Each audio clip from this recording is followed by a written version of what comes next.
Nice. This meeting is being recorded, everyone. It So, is. welcome to the Geomologist Presents today. We're going to continue. It's been some time. Holidays have come up and other events. And today we will finally be continuing our ongoing game of Call of Cthulhu. We're running through the adventure, The Secrets of Marseille. It was originally done in 6th edition. We're using actually 7th edition, and we are using the pulp. These guys are pulp heroes, and we'll see how they go. And we're intending on doing like a one shot. One of the players has played at least one adventure already, and the other two players have joined here in Secrets of Marseille. I'll introduce the players and I'll give you, because it's been a while, I'll give a sort of a summary of what has gone before. So I'll go from top to bottom as I have you on my screen. So first we have Arlen. Hi. Hello. Oh, you can tell who you're playing. Oh, yeah. I'm playing Martin Fletcher, who is an author by occupation from the United States. And I'm looking at his stats and realizing that I did not roll very well on a bunch of these, but he has really high intelligence, so that's cool. Um, so yeah, it'd be cool. He's kind of the sort of post-war expat American author living abroad, getting into trouble, you know, Right. as so many of them were. Right. So like kind of like Ernest Hemingway, who might be a Yeah. rival of Martin Fletcher. All right. And next we have BJ. Hello. Can you hear me? Yes. Okay. Hi. How's everybody doing? I play Professor D.B. McCoy. He is a professor of antiquities from the University of Chicago and part-time curator at the Field Museum of Natural History. And he has been kind of sucked into this, investigating a strange artifact. It appears to be some sort of Bronze Age artifact, but not really tied to any known ancient culture. Right. That was recovered in the off the coast here. Yeah. We'll definitely get to that. It's been traced to being recovered off the coast, but we'll get to how it was introduced to DB and Andy actually. Because Martin joined them later when they arrived in Marseille. All right. So next we have Amy, finally, lastly. Hello. I play Andy Holmes. I will attempt to do a good voice, but it might come out not sounding so great. But anyways, Andy Holmes grew up in an orphanage. He is convinced beyond belief because he kept reading all the Sherlock Holmes novels that A, Sherlock Holmes is a real person, and B, he is related because his last name was Holmes. So in the honor of who he thinks is his uncle, he became a private investigator. So, he's been investigating a lot of weird things. He has a love interest back in Chicago. He kind of accidentally got her beaten up, almost killed. So he really feels bad about that. So she's not with him here, but, life goes on. He calls her or writes home to let her know what's going on. But that's what he's doing. So he likes to hang out kind of in the slums looking for more information, whereas the professor is off trying to get real information. So he most likely has read all of Martin Fletcher's writings at this moment in time. He's a fan. I'm sure he is. Yep. Here's Bernadette. Yeah, Bernie. Oops. Freaking. To his credit, it wasn't exactly his fault that he almost got her killed. Wasn't necessarily his That's choice. Bernadette back in Chicago.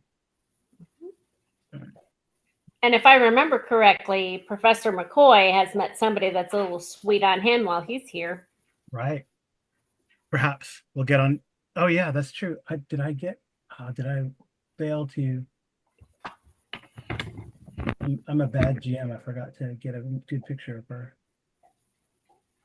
We'll figure something out. the professor, right? All right. Anyway, so this game, it all started with a dead man in an alley, and he had been shot and accosted by thugs that looked like this. Andy and Professor McCoy and actually Bernadette was there. They drove them off, and this man gave them some book of poetry. It mentioned a butterfly or papillon, and importantly, he had this strange statue. When DB picked it up or cleaned it up, it kind of looked like this. And then they also, with the clues that they found on the body, traced this man to Marseille. And they suspected that that's where this statue came from, is pure gold, heavy and pure gold. So then they went to Marseille, tracked down met Martin Fletcher in Marseille. They tracked down the person in the photograph, the butterfly, papillon. But she was had a jealous boyfriend named Le Cassetto. And while Andy Holmes kind of visited and hung out in the underworld, Professor McCoy went to the museums and found some interesting information. Do you remember? Do we have the name of the woman, the professor? The woman? If you give me a minute, I'll look it up so you can keep going. Okay, but he met a professor. She got him into some of the museums. Importantly, he discovered that the found in one, not out on display, but in the basements of one of the museums, he saw this creature, which looked kind of like the statue. And then he also, I think, where do I have another one? Oh, right. He also found this book, and it had these frescoes that looked like this. These different frescoes that were shown.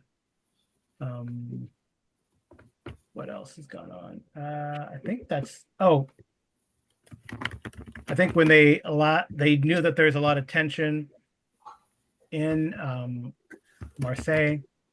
They are kind of staying at this place in this area called the Casbah. Can I not show? Yeah, there it is. I haven't showed that to you guys. They're staying in this place called the Casbah, or nearby, and that there's a lot of gang activity. There's Corsican gangs, there's Italian gangs that are vying for territory. Apparently, here's the gang that I'm not.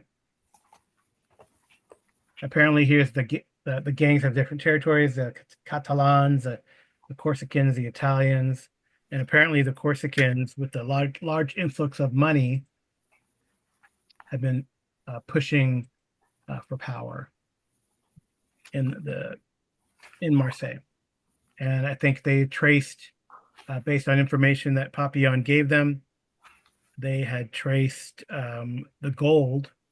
this gold statue to the Corsican faction.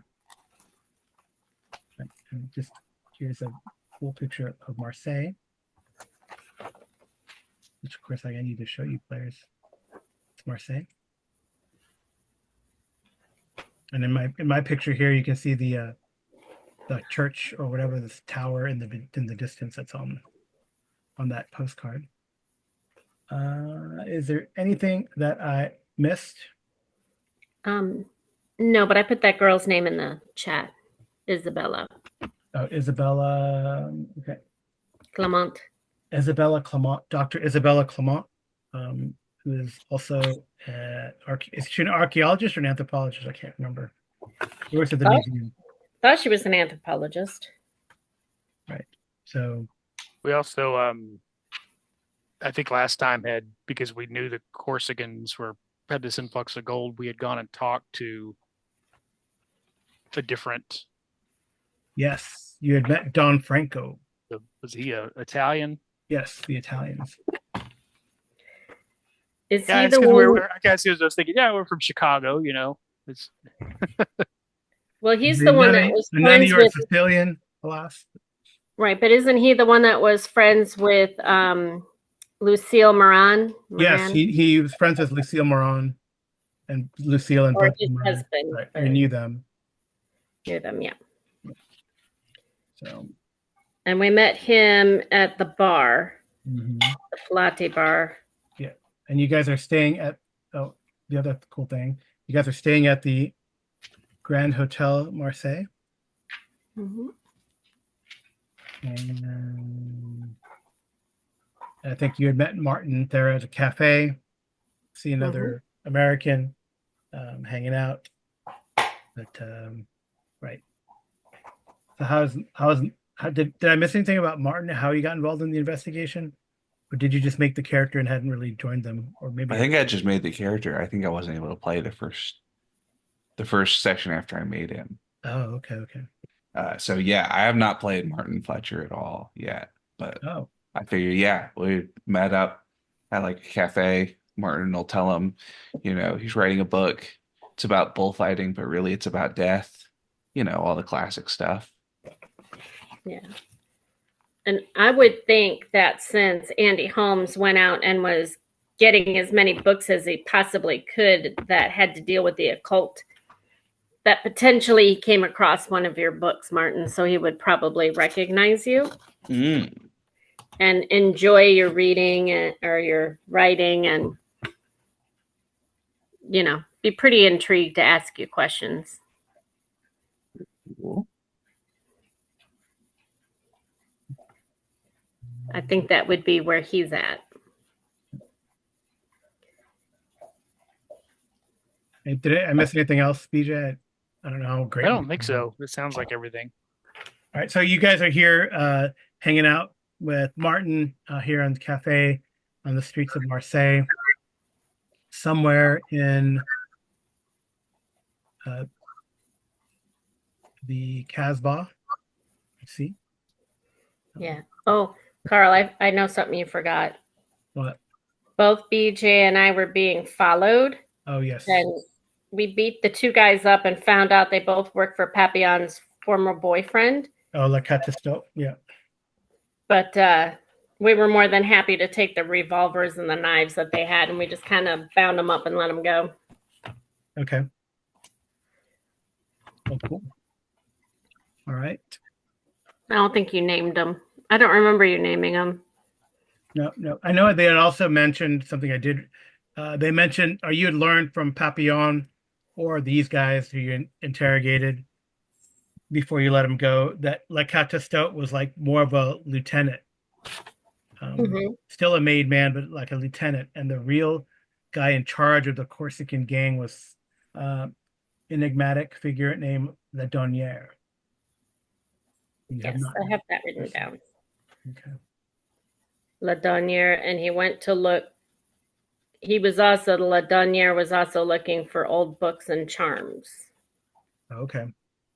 And further north, there were cults that worshiped the trees and cults that had markings about rising up against people, but nothing about frogs. Right. And then you had also moved to the Grand Hotel, which has better security. I guess that's where these guys were following you. They, were scoping you guys out. You kind of talked to the people at the hotel to bolster security, but then you also had Papillon either get a wig or dye her hair. I don't know how you convinced them to do. We tucked our hair up underneath some hats, and Don Franco was going to bring us some paperwork to change her name. Oh, okay, cool. All right. And then he told us that he wants us to change hotels before the next time we meet him. Okay. Or maybe he'll look for you for a villa somewhere in the Italian territory. Mm-hmm. Okay. William, leave the dog alone. Leave the Yeah. dog. So let's see. Trying to think if there's anything else we need to do. I don't know. I don't know if it'll be relevant. This meeting is being recorded. So here we are back, and here's Isabella Clermont, the French archaeologist. She also wears a cool hat like D.B. McCoy. I have her here. And I will make sure you can see her.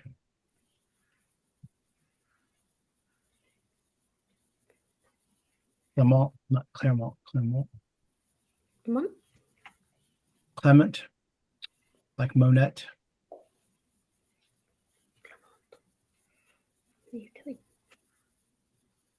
Oh, why did it do that? That's weird. Now I can't. You guys can see your name, but I can't. That's so dumb. That's okay. You know who we are. The wonders.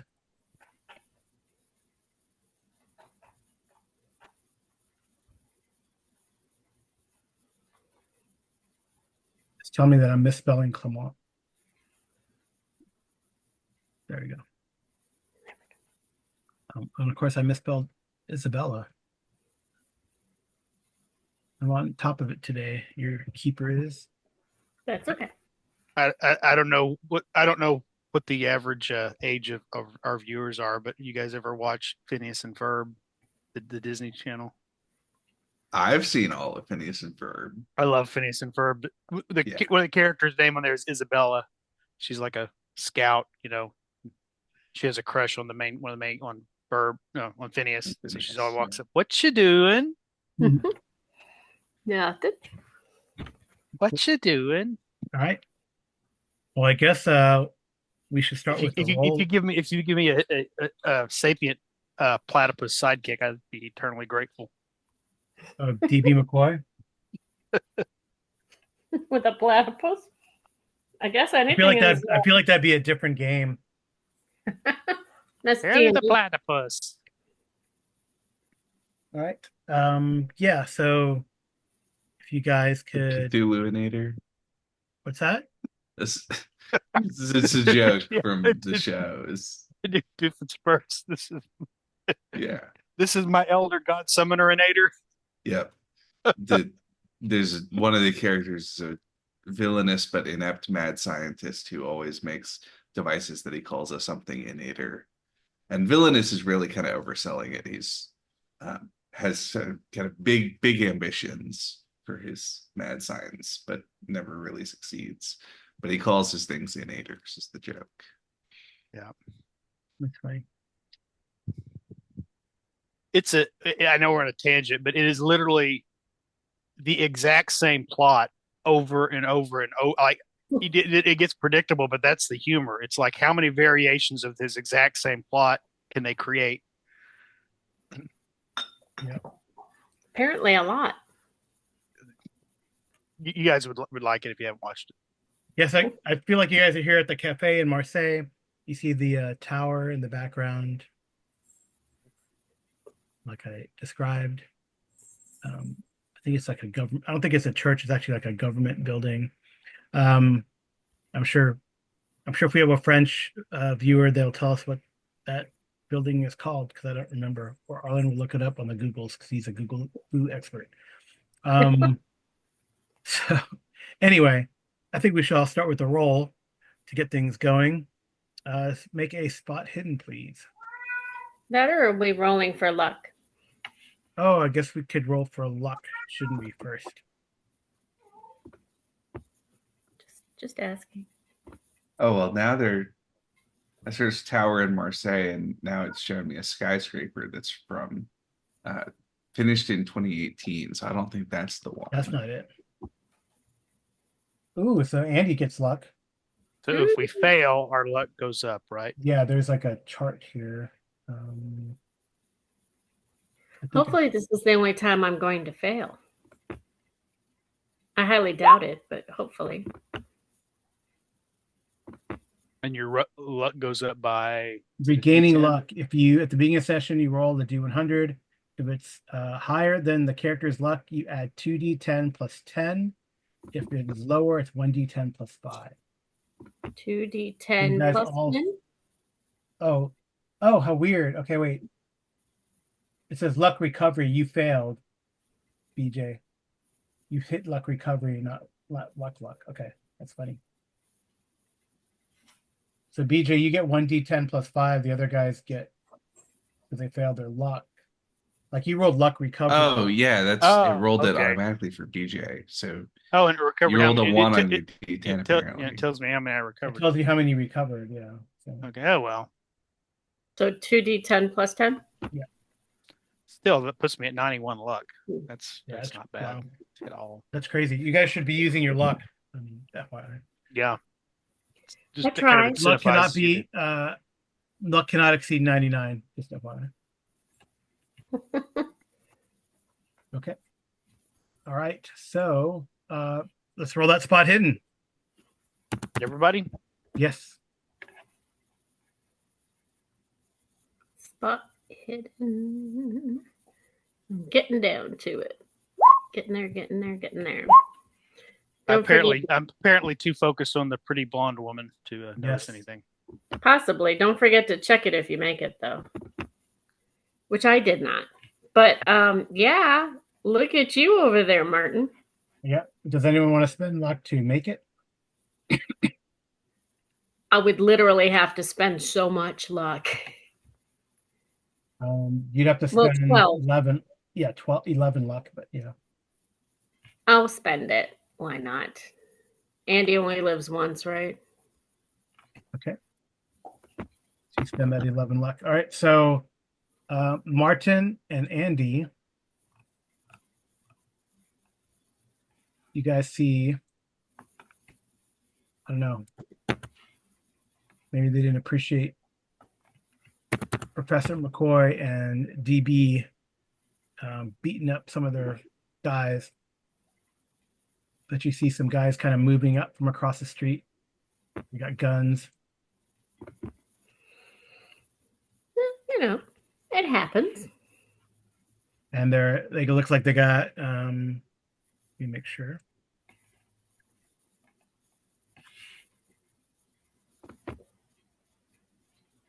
So both you and yep.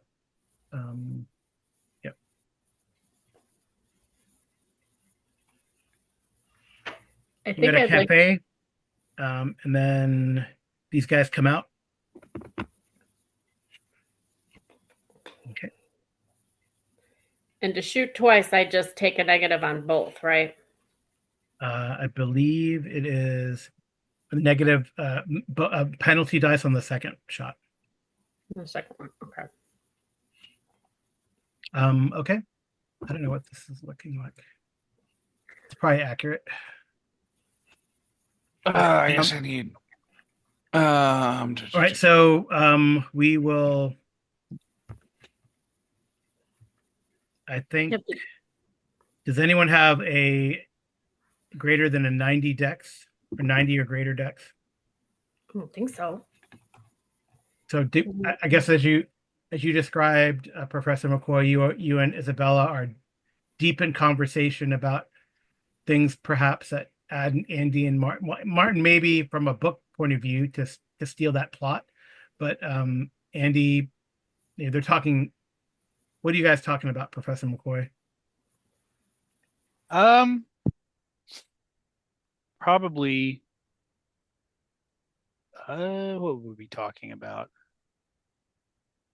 We'd probably be trying to discuss all the possible origins of this weird sea god. Like, Yeah, because like, is it Greek? Is it Phoenician? Is it Egyptian? What is it most likely to be? right, because you guys saw was it in like a book? You saw like these frescoes that had been copied. Yeah. Uh-huh. Yeah. So I guess is that supposed to be a Phoenician ship? potentially, It's, yeah. Palinurus falling off the back of. Yeah. Hmm? Off the Yeah, back. not fans of that one. What's that? Aeneas is what's his name? Steersman in the Aeneid falls asleep at the back of a ship and falls into the ocean and dies. In this case, he's eaten by a monster. I don't know. Yeah. A frog. Well, I think Andy Holmes would. Well, like I said, we go in Dex order. Wow, I was going to say Andy Holmes would not be involved in the conversation because he's learned from Bernadette that if there's a man and a woman talking, you walk away.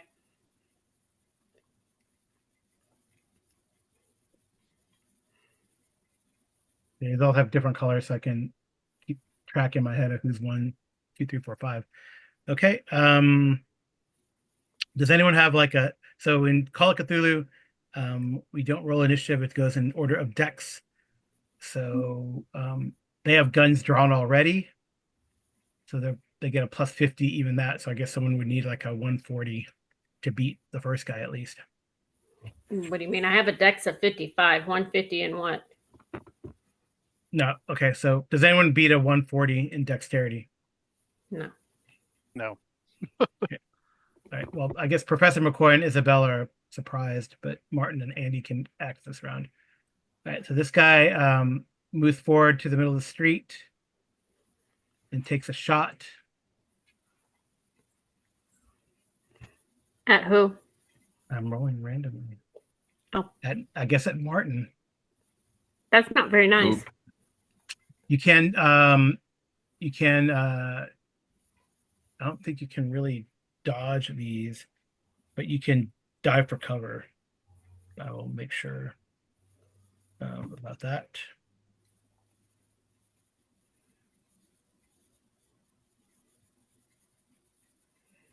Are we sitting at a table or are we just standing up at the edge of the thing? I'm guessing you're sitting at the table. Okay. Oh,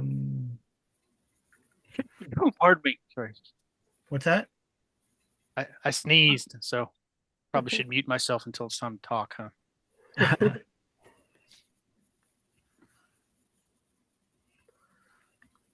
I'm just looking up combat here. Yep.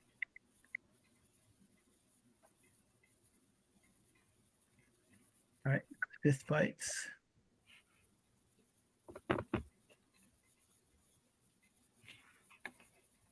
Firearms, okay. We usually don't get into fights in this, so.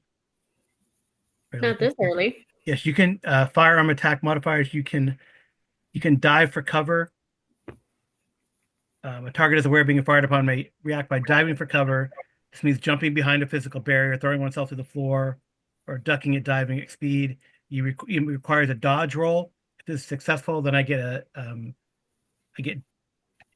a penalty dice on my roll.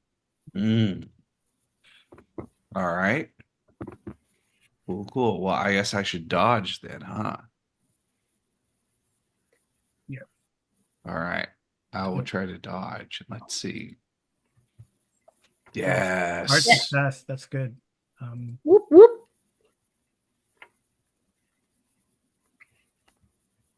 Okay.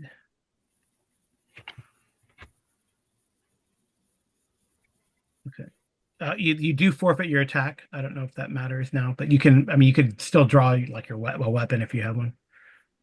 All right. I think that's it.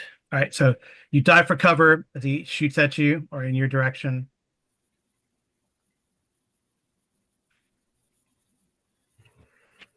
And I guess it should. They have like a. Oh, okay. So he gets a penalty dice. So They have what? he gets a penalty dice. So okay. Carl. They have what? Huh? They have like pistols. They have carbines, pistols. Like I think I can't remember what the exact, but is that I can't hear you. you can't hear me? Am I muted? Can you hear me?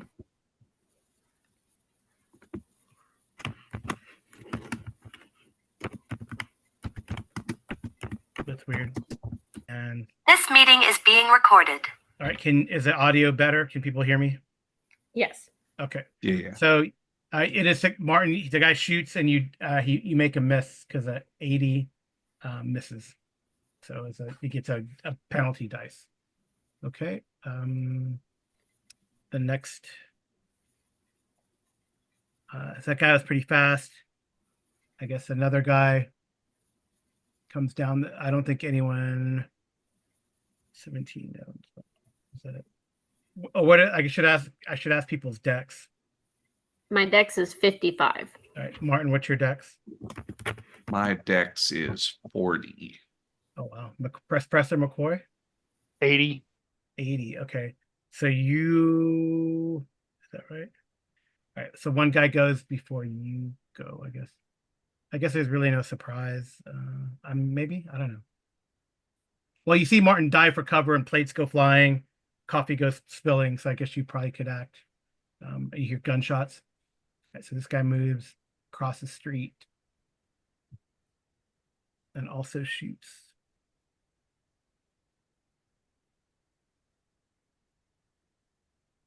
Okay.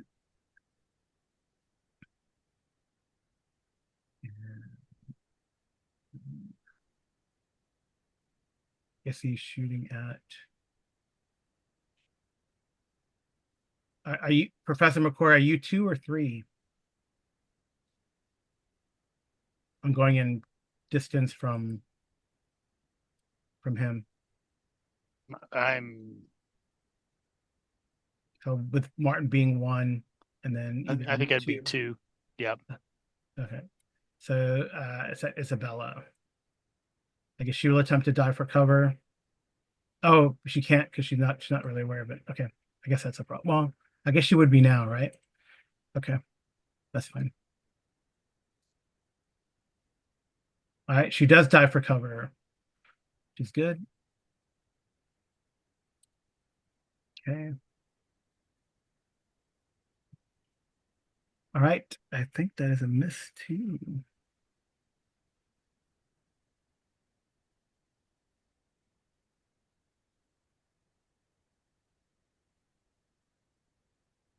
Carl, maybe for our players that haven't played this before, maybe you want to explain to them why you rolled a 6. Right. So I don't have character sheets for these guys. I'm looking at a PDF. So when you dive for cover successfully, they get a penalty dice on their shot. So when I'm rolling is their attack, and then I roll an extra tens dice. And actually, this one barely right. Professor McCoy, you probably gasp as you see some of her hat get hit, but it barely misses. The 66 misses, but 56 probably would have hit. All right.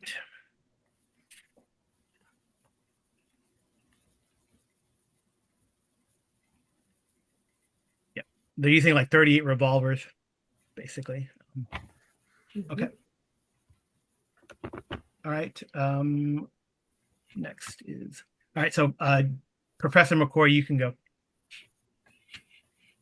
because you got an 80. All right. I guess we're who shot just now? The red guy or the green guy? The green guy took a shot, and the red guy took a shot. Who shot who? They're just shooting. I mean, I guess it's hard to place. They're shooting at the table, right? But I guess the green guy at Martin Fletcher, the red guy at Isabel. Yep. Okay. I'm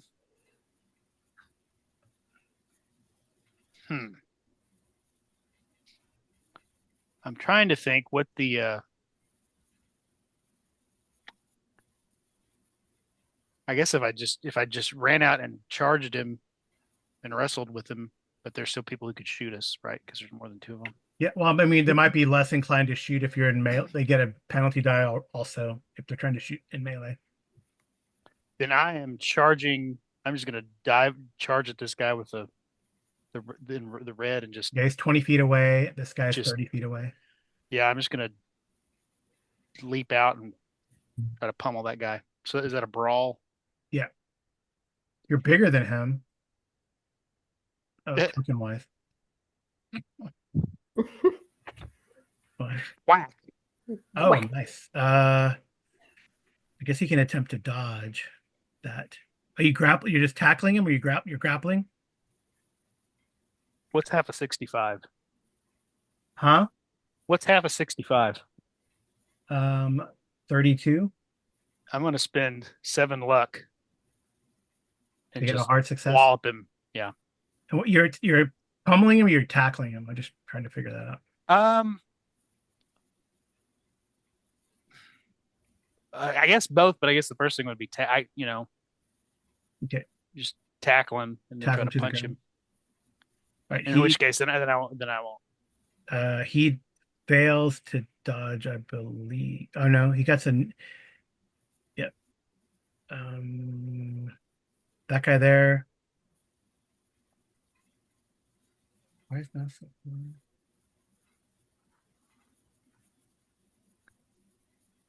He fails his dodge. Okay. Yeah, he fails his dodge. So you tackle him to the ground. I want to tackle him, but also roll and try to keep him on top of me so the other guys can't just shoot me laying on top of him. If that makes sense? Yeah, that's fine. They can use them as cover. That's Yeah. cool. So I guess damage is going to be your brawling damage, I believe. Let's see. Where do I find that? Oh, combat. Should be under combat. Yeah. Unarmed, 1d3. Yeah, and any damage bonus you might have. I don't think I have any damage. Do I? Is it based on strength or? It's like strength plus size. Yeah, strength and size. It would indicate if you did. You could probably Okay. just roll your unarmed and then C. Just roll unarmed to give you the damage. Oh, okay. I should have just done that. Yeah, no, that is a good success. So 2 damage. Okay.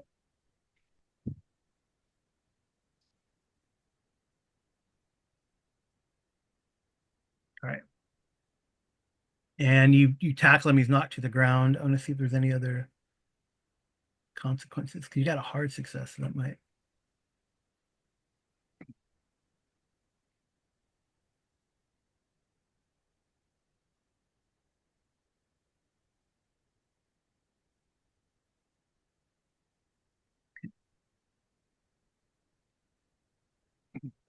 Okay.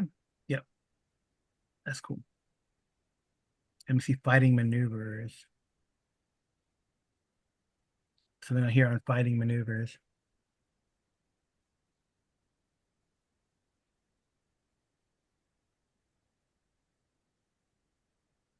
If there's any benefit.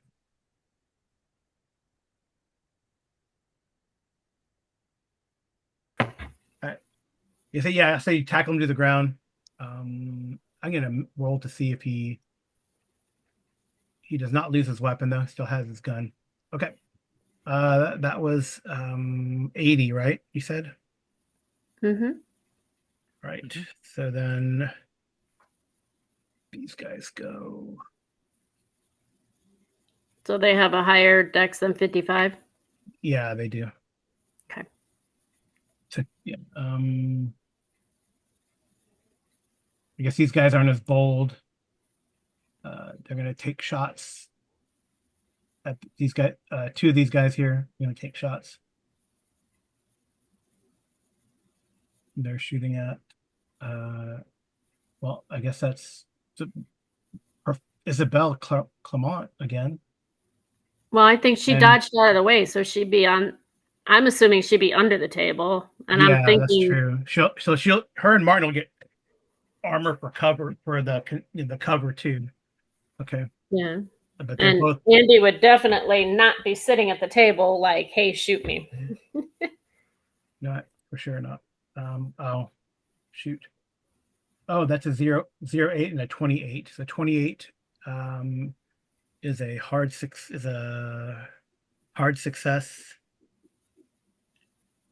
That's not gonna, fortunately it's not an impale. That the 0-8 would have been bad.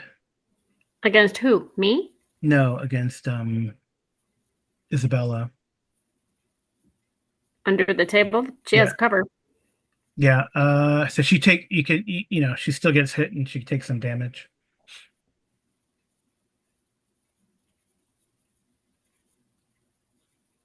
That's gonna really make Professor McCoy mad.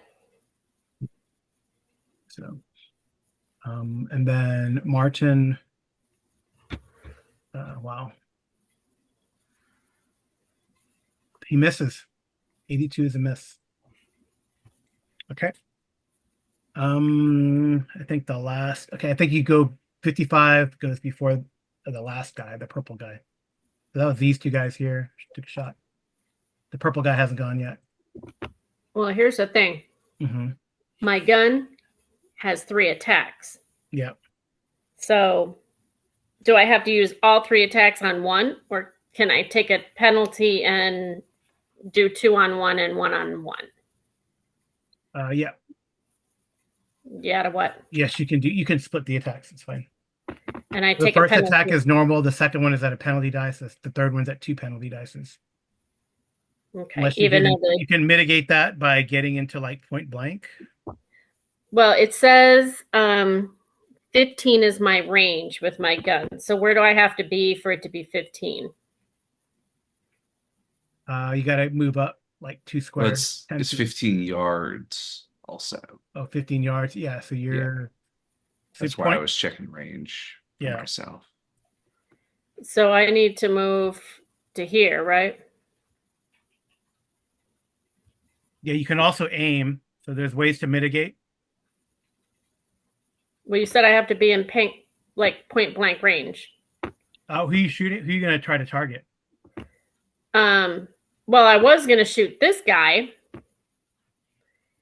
but I can't shoot him and then turn around and shoot him, and he's got him covered. So.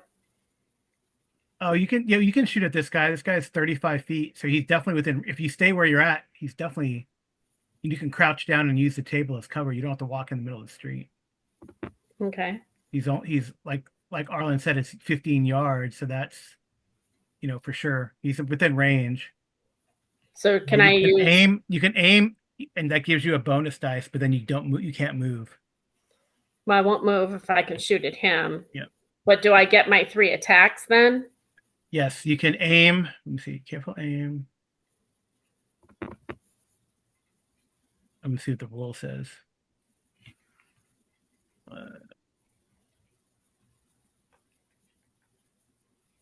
Okay, no, if you aim, that's a hold. Never mind.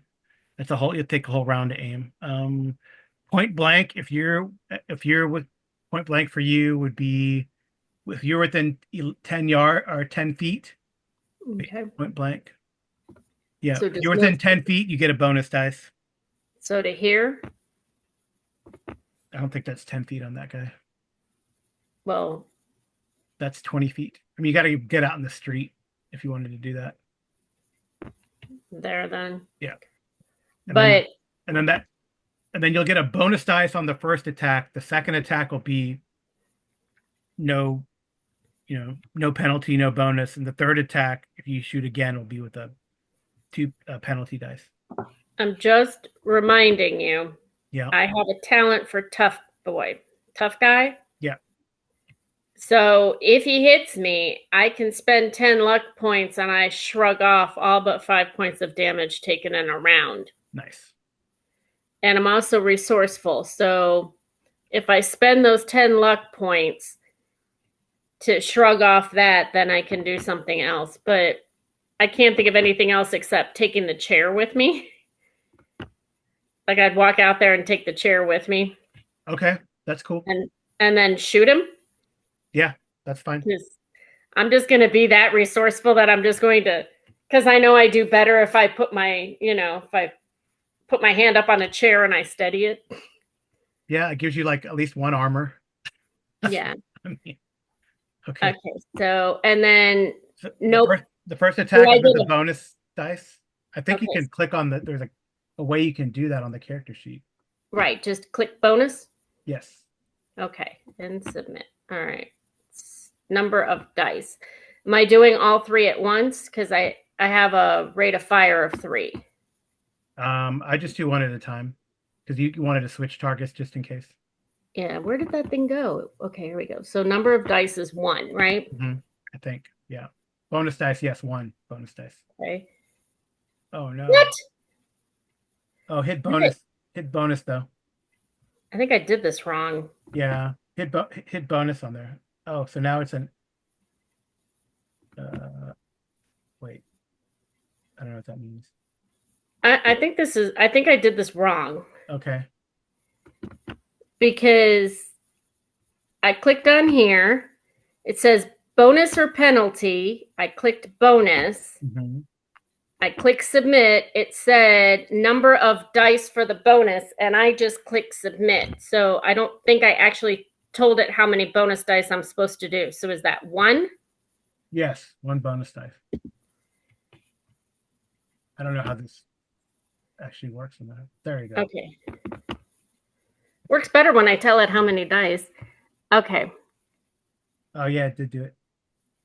Okay, so it did it there. So that's shot 1. Yeah, so that guy takes 2 points of damage. Now shot- still shooting at him. Do I do the same thing but no bonus this time, right? Just normal? Right. Or no, because I'm still shooting at him. I don't get a penalty, right? Or do I because I'm shooting? Well, you get a bonus dice and a penalty dice, and they cancel each other out. Okay, so normal Oh. Right. with 14, and then I get 1 more unless he's down. He's down. 16. Okay. He's down. So then I'll switch to this guy. And now I get 2 penalties and a bonus, so just 1 penalty? Yes. Okay. So bonus or penalty? Which this guy here or which guy? Purple dude. I think because he's not at point blank, you get 2 penalty dice. Do I need to move then? You can't move it again. I don't think. What about the one that's on Professor McCoy? Is he considered point blank? Yeah. Then I'll shoot him. Well, Huh? Don't miss. yeah. I'll try not to miss. But BJ has him on top of him. Oh, So yeah, then- true. Yeah. Well, just 1 penalty, right? Yeah. All right. So submit. Number of dice of the penalty is 1, right? Yes. Okay. I will not just hit enter anymore. There we go. 19 points of damage on him. Okay. So the first guy took 16, and the second guy took 19. All right, that guy's done too. All right. Martin, I guess it's your turn. I think I already used my action. Oh, Diving right. for To cover. dive for cover. Yeah. So I'm just gonna stay down, draw my pistol. I have a, classic M1911 that I guess I had in like a shoulder holster or something. Yeah. Yeah. So I'm just gonna stay in cover and get ready to shoot next time. Okay. All right. So this guy is the last guy to go. 2 guys are done. Wow. Yeah, I guess Andy just walks out there casually, shoots out first guy twice, and then Professor McCoy, the guy goes limp in your arms. Okay. You okay over there, McCoy? Yeah. All right, just stay down for the moment. Martin and I've got this for the moment. This last guy. You hear Isabella screaming. It's all right, Dame, we got this. All right. This last guy, let me see what he does.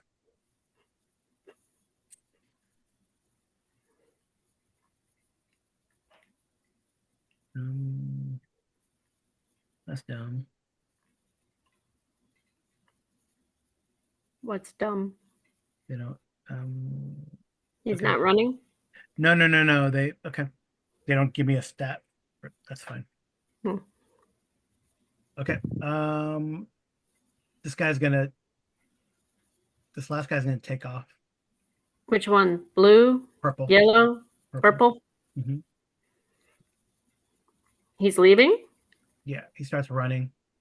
Do I get a shot of opportunity? No. Darn it. So he goes, what's his move?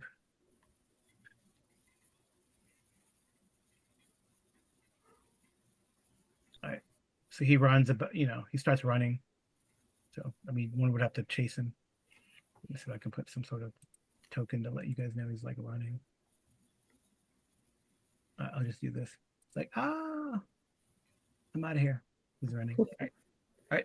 McCoy, you go because you go. So the two guys that were fast are gone now. what about these guys right here? They're still there. These guys are still there using the kind of the cars as cover. Okay. This guy has like a revolver. But I get to how far away is this guy from me? Which guy? That guy? He is 25 feet away, just across the street. So I can get to him. Yeah, well, you're on the ground, aren't you? Oh, that's true. What's your movement? Oh, movement rate is blank. Could you throw the dead body at him? Movement is blank. How's movement blank? This is movement rate, and it's just a dash. Okay. Let's see. It's 6, 7, or 8, depending. Let's see. Your dex is higher than your size. You could get up and then still move. I think you can get up there. I think you have like a move of 8 because your dex is better than your size. So 8 would be 8 yards, so 40 feet, but half of it would be getting up. 20. Yeah. So I can't quite get to him. Yeah. This guy had a 38 revolver. Can I snatch that up and shoot it? Yeah, you could shoot him. Mm-hmm.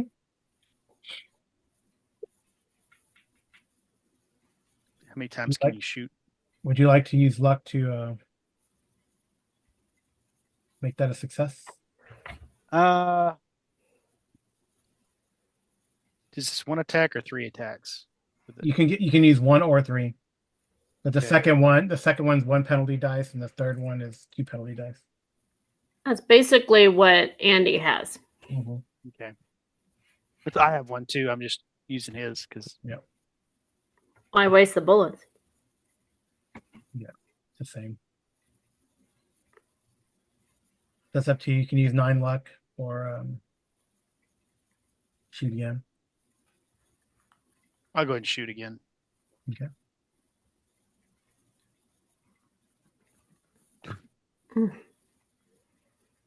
Might as well. There we go. Yay. All 3. You got to do that penalty dice thing if you're right. Okay. That's still 30, still a 32. Okay. All right. So there's supposed to be 2 penalty dice on that one though? Yeah. On the third shot. Okay. Mm-hmm. That's now, so 32. You still hit him for 2 points of damage. Yeah. Okay. It was meant to be. All right. I guess it's Martin. What's your dex again? 40 something? Minus 40. How is it so low? Anyway, I told you when I opened up the character sheet, I realized I must have rolled really low on a bunch of these stats. Oh, really? Well, Okay. he's got 40 con, 40 dex, 40 appearance, which considering that a lot of them are, 2d6 plus 6s or 13 plus 1d6 or something. Yeah, that doesn't make sense. But oh well. Okay. Well, Andy, you're next. All right. He wants to look back at Professor McCoy and Martin say, "Do you have this?" And if you guys say yes, then he's going to grab the chair and chase after Purple Dude. But if you say no, then he'll shoot the other ones. I don't know if we have anything. Do you feel confident in shooting the people with the guns? All right, well, make a decision. You can't like have a conversation. Sure, go, get the last guy if you All want. right. Then I want to chase after the guy with the purple, but what would it be? I mean, how close do I have to get to him to shoot him again? You could just do your move and shoot him again. That's fine. He hasn't gotten that far from me, No. so I could do all three on him. Yeah, but you won't get. I don't think you'll get close enough to get that bonus dice on the first one. Well, no, I don't mean that. I mean, I just want to be able to do. So I get a regular shot and then 2 at a penalty, right? Yeah. But the second one's 1 penalty and the third one's 2 penalties. Yes. Is that correct? Yes. Okay. Probably just do it like BJ did it. Just roll it because I don't know. That's weird how it's doing the choice thing. Okay, so just roll it and figure it out. You could roll basically any of them that you succeed on second or third. You can then roll a penalty, right? Because if you already failed on the original roll, you don't need to roll more. Yeah. Well, that one failed. Yeah. That one's a hard success, but I need to roll the penalty, right? Yeah. That's a miss. A 19's a miss? No, a 95 is a miss. It's a tens. It substitutes for the tens place. Okay. Well, that was a waste. That one's also most likely going to end up as a waste. That's still a hit 42. so far. Yeah. One more though. It's 2 penalties on that if you pop. Yeah, but I had to close what was in front of me. Still a hit Yeah. for 2 points of damage. Okay. Why does it always make the damage so low? Did you notice that anytime that BJ and I'll do more than one shot, it always makes the last ones really low? Just 1d10. Yeah. Unfortunately, but when you get the critical success, it's overkill. Well, let's see. I don't know why it's not letting me go. Okay, here we go. Well, or if you get a So it would be, I'm rolling a 53, right? So it's just a regular success. What would it be to get? A lot. How much left would I have? You need to get like a. it'd be like 20 points, right? No, I don't 53 wanna down do to 33. I don't want to do You that. can't get a hard success. Won't be enough. You have to get like a extreme success. Oh, so yeah, even more. 40 something points. And there's nothing I can do, like throw the chair at him or anything, right? No, but I could say you got him in the leg, so he'll be slowed down. So the next round you can probably catch up to him and smack him with the chair if you wanted to. I want to shoot him. Okay. But Well, you're out of bullets in your revolver. Or what I would gun have do you have? dropped the gun of the guy that was down underneath You me didn't. there. No, you couldn't. You started chasing this guy. Whatever. Keep going. Yeah. I mean, what kind of gun do you have? I don't know. I've got the Smith & Wesson Oh, with Well, when you extra get- bullets on me, so I don't understand how I'd be out, but that's okay. Part of also with the damage, right, is that the 38 damage is just a flat D10 versus like the some of the larger caliber guns have Mhm. higher flat damage plus a D10, right? So, It says, Carl, my gun holds 6 bullets. yeah. And So I have 3 rerolls or reloads with me. So Right. So you'll have to stop and reload. But you have to take an action to reload. we'll see. Or you can chase him down and smack him with the chair. I'll probably just hit him with the chair, but I also have brass knuckles with me Oh yeah, and a knife. Yeah, and And a knife. and the Kandahar knife. Yeah, so Okay, well we'll figure it out. Martin, it's your turn. all right. I am Of course, people are panicking, right? And this, ducking and panicking, and You don't really hear the like. You're like waiting for the whistle for the police to be called, but it doesn't seem like that's happening. All right, I'm gonna shoot at orange because he's right at range for me with my handgun. Pop. Yay. Nice. 9. On that guy. On orange, yes. Oof. He goes down. Nice. I'm gonna put like he's not like the ones that Andy hit. He shot him in the chest and in the face. Something. This guy, basically took like a major wound. Mhm. Yep. And then I think I've got, because you can do up to 3 attacks. So I think I've got some with penalties on blue Yeah, if you want to. next. Yeah, well, I might as well use up. So that's not gonna go, Mhm. and that one's not gonna go. So Yeah. oh well. Yeah. All right. I think this guy's gonna also run.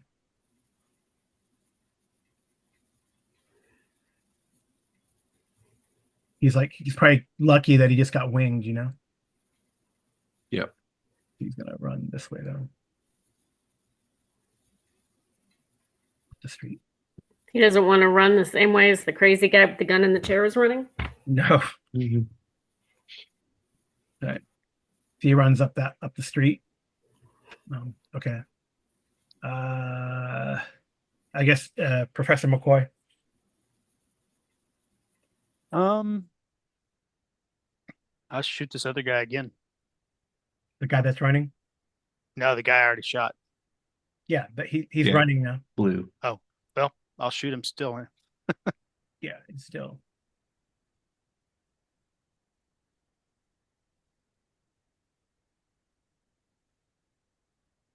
Oh,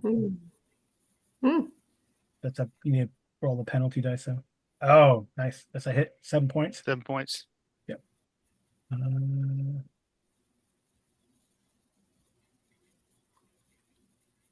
right.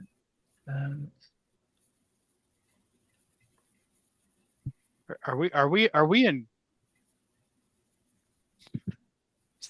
Are we in 1920s Marseille? Or are we in like 1865 Tombstone?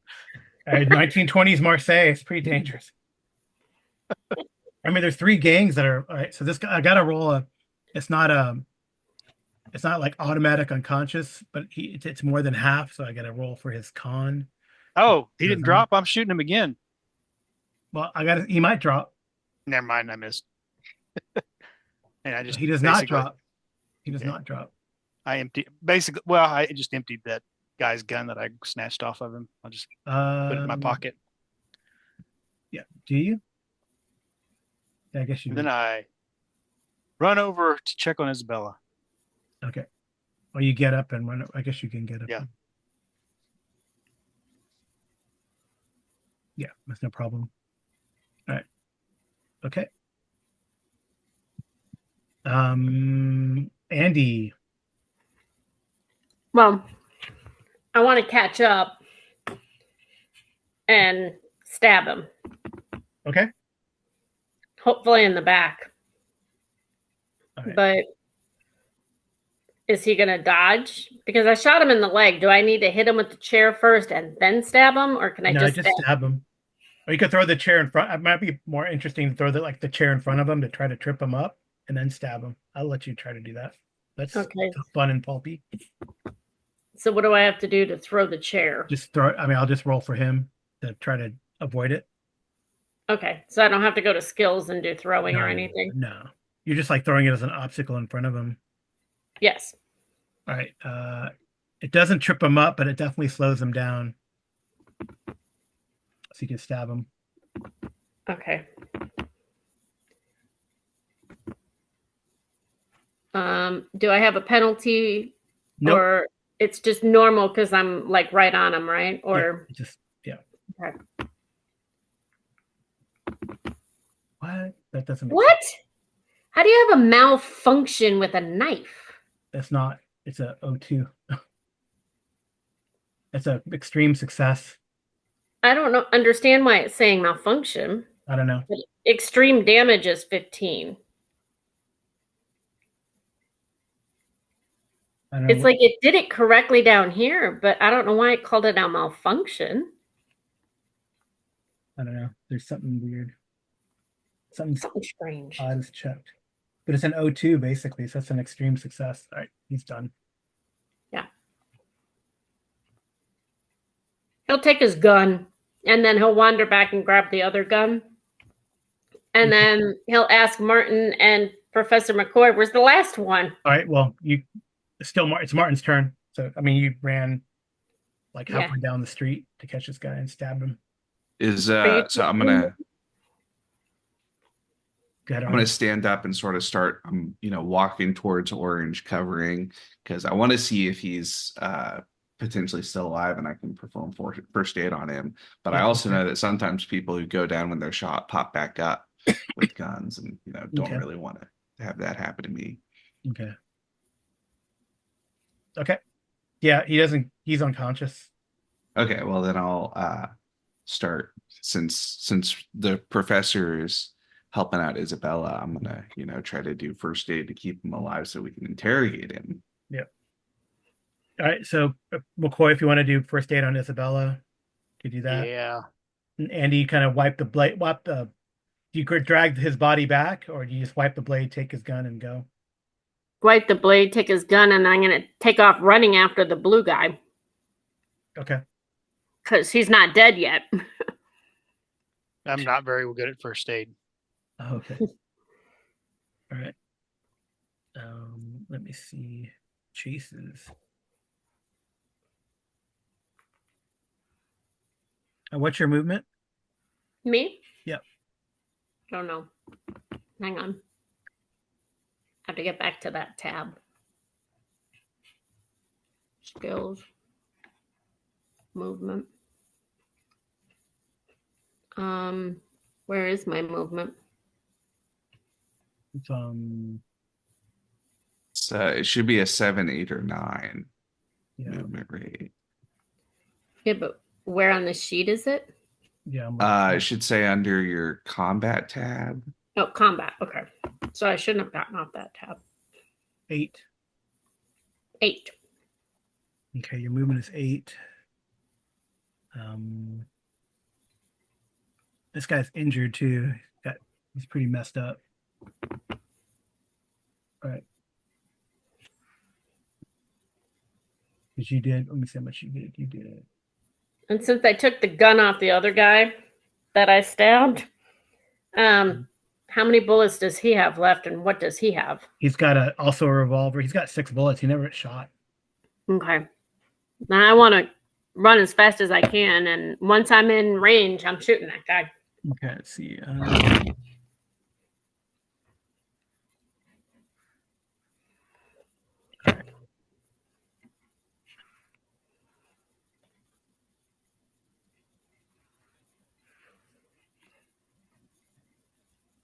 He might end up scaring Professor McCoy and poor Martin Fletcher, but that's okay.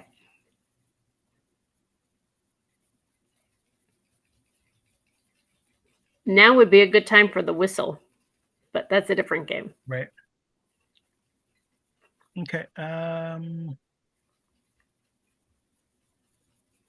you can move forward in the chase. Just spend a movement action. I think you got the movement on this guy, especially since he's injured.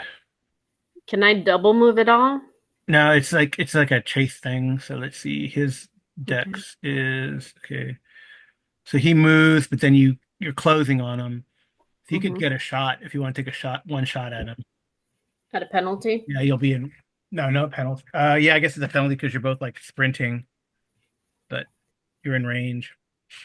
Okay. Because you're faster than him, so you're closing on him. But he kind of went. Okay. Okay, he goes down. With 5 points? Yeah, because he had 9 already. Okay. I don't like leaving anybody out there that could potentially cause us problems. So I guess you see Andy kind of running back down the street. No chair this time. Yeah, no chair. This guy kind of moves further down, but Andy kind of lines up and takes a shot.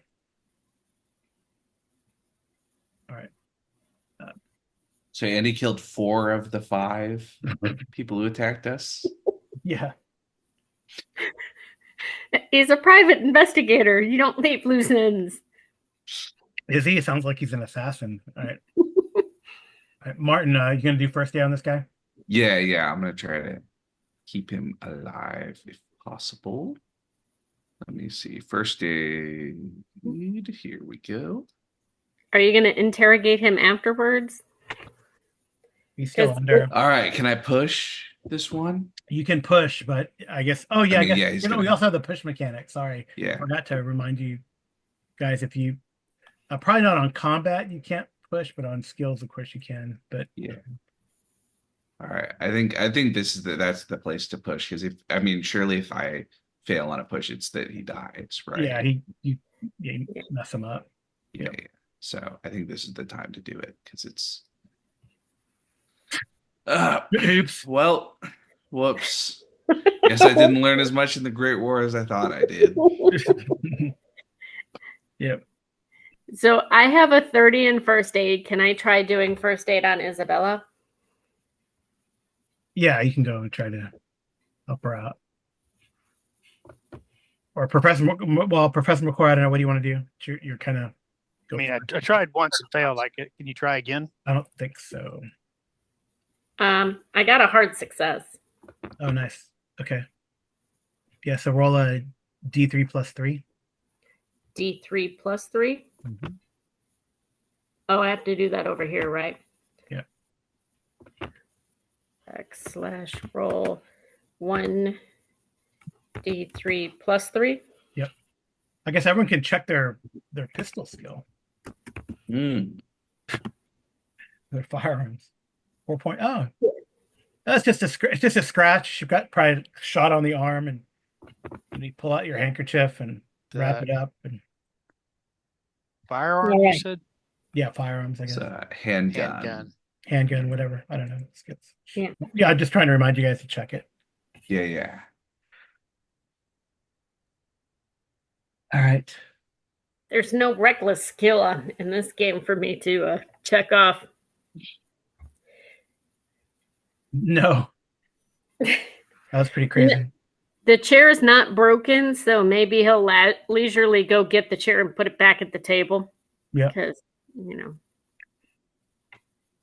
Like And all the civilians who like duck their heads are like looking out and like just looking at the carnage. I guess would eventually police come? I don't know, but Andy's a little hungry, so he's hoping to get the waitress's attention. He needs, a bit of a stiff drink because he can't get that back home. And he really feels like, he might need maybe a Monte Cristo. All right. So, do you feel like it's a good thing or a bad thing if the police show up at this point? Well, I mean, Andy's a bit miffed about it because they obviously don't care about the people. They didn't show up when the fighting started. Well, I mean, it happened really quick, right? It was like 1. Do we have a? Yeah, it was only like 4 rounds. Yeah, at very most, right? fast. That's the. Yeah. I guess, do we have a sense of if the police are in the pockets of the gangs or if they're, they're just, I think they're just overwhelmed. Yeah. I think in that case, it's not a problem. I guess I was going to say, if the police are like totally bought and sold by the gang, then obviously we don't want to stick around. But if they're just kind of overwhelmed and not really, doing a great job of all that, but they're not like actively corrupt, I think we should, stick around here and. Okay. So let's do. Cooperate. So we'll do a group luck roll. What's everyone's luck right now? Oh, I don't know. Hang on. 84. My luck is kind of low. Let's see. My luck. Mine is 65. Mine's 61. Okay. So roll. So Amy, roll your luck. Roll luck roll because you have the lowest. Roll my luck. Yeah, yours is the lowest.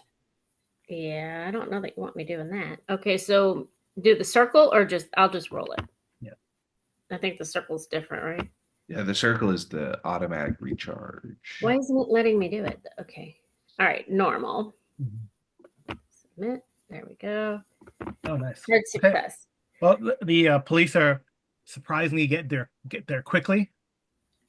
Obviously, because you guys only like it's less than a minute this engagement happened. Um, I guess you do get that drink, And my Monte maybe, Cristo.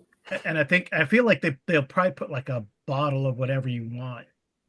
I mean, you guys kind of made sure no civilian casualties happened. It was so quick. The police question you, um, and ask what happened. Give me a credit rating. Who has the best credit rating? I don't know. Hang on. Let's see. I don't even know what my credit rating Mine is. is bad. It's only like 20. Yeah, it is 20. Hang on. I accidentally hit something. Here we go. All right. My credit rating. 45 Mine is mine. is 43. Okay. What's So I have yours? the highest, 45. Then it's you. Or you, Oh, all right, or what? So unfortunately, they feel like they got to take you to the station to question you. All of us? Yeah. Andy's going to say, hey, wait a second. I just ordered my food. I'll be more than happy to go to the station. Or you can sit down at the table and interrogate me here. I have nothing to hide. This waitress is doing her best job, and I'm sure she can find you a chair. All right. So give me a persuasion.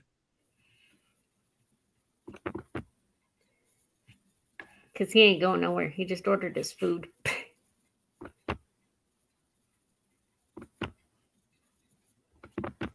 Wow. Nope, he failed. But he's still not going anywhere. Well, they're gonna drag you then. Good luck trying. Is that a opposed grapple? I rolled to persuade Andy to go along with the police.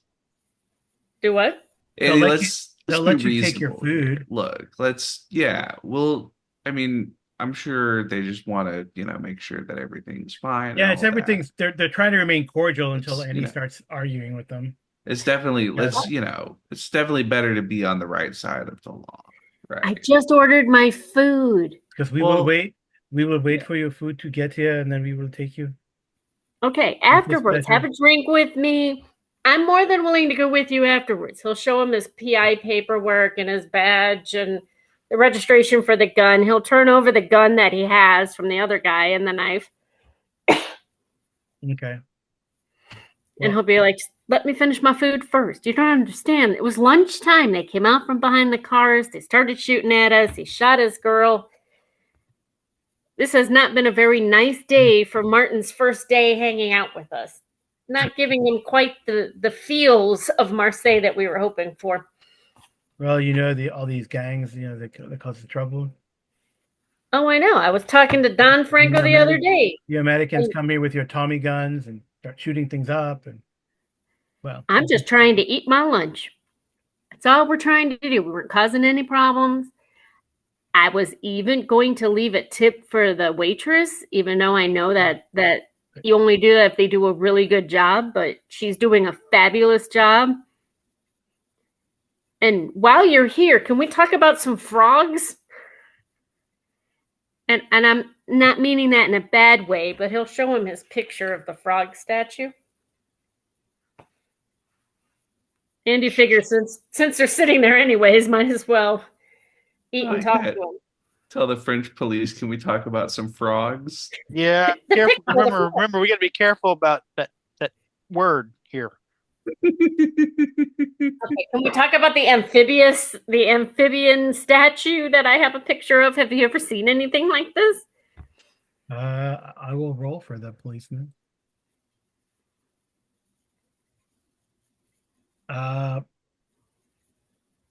Because he tells you, like, yes, they used to have that on display at the Museum of Natural History. Something. Ah, that's where Isabel works. Stuffed creature. No, she works at the other one. Oh, okay. That's interesting. Oh no, the antiquities, right? Museum of Antiquities, right? Mm-hmm. Yeah, they used to have a set on display at the Museum of Antiquities, but it made people faint, so they took it away. made him faint over a statue. It's horrific. I think it was just a stuffed animal. I think it's a frog. But just a frog. And somebody gold-plated this frog. You know, personally, I had a dog back in Chicago, and I loved the dog. But when it passed away, I didn't stuff it and put it in a museum. I don't understand this. Kind of people do that. So and while he's Professor talking McCoy, to him, Professor McCoy, you like correct him to say that no, it's actually pure gold, not gold plated. No. Well, the police is kind of knowledgeable. I rolled pretty well for him. So he because well, there's been a lot of gold influx into Marseille. These gangs, especially the Corsicans, seem to be well funded.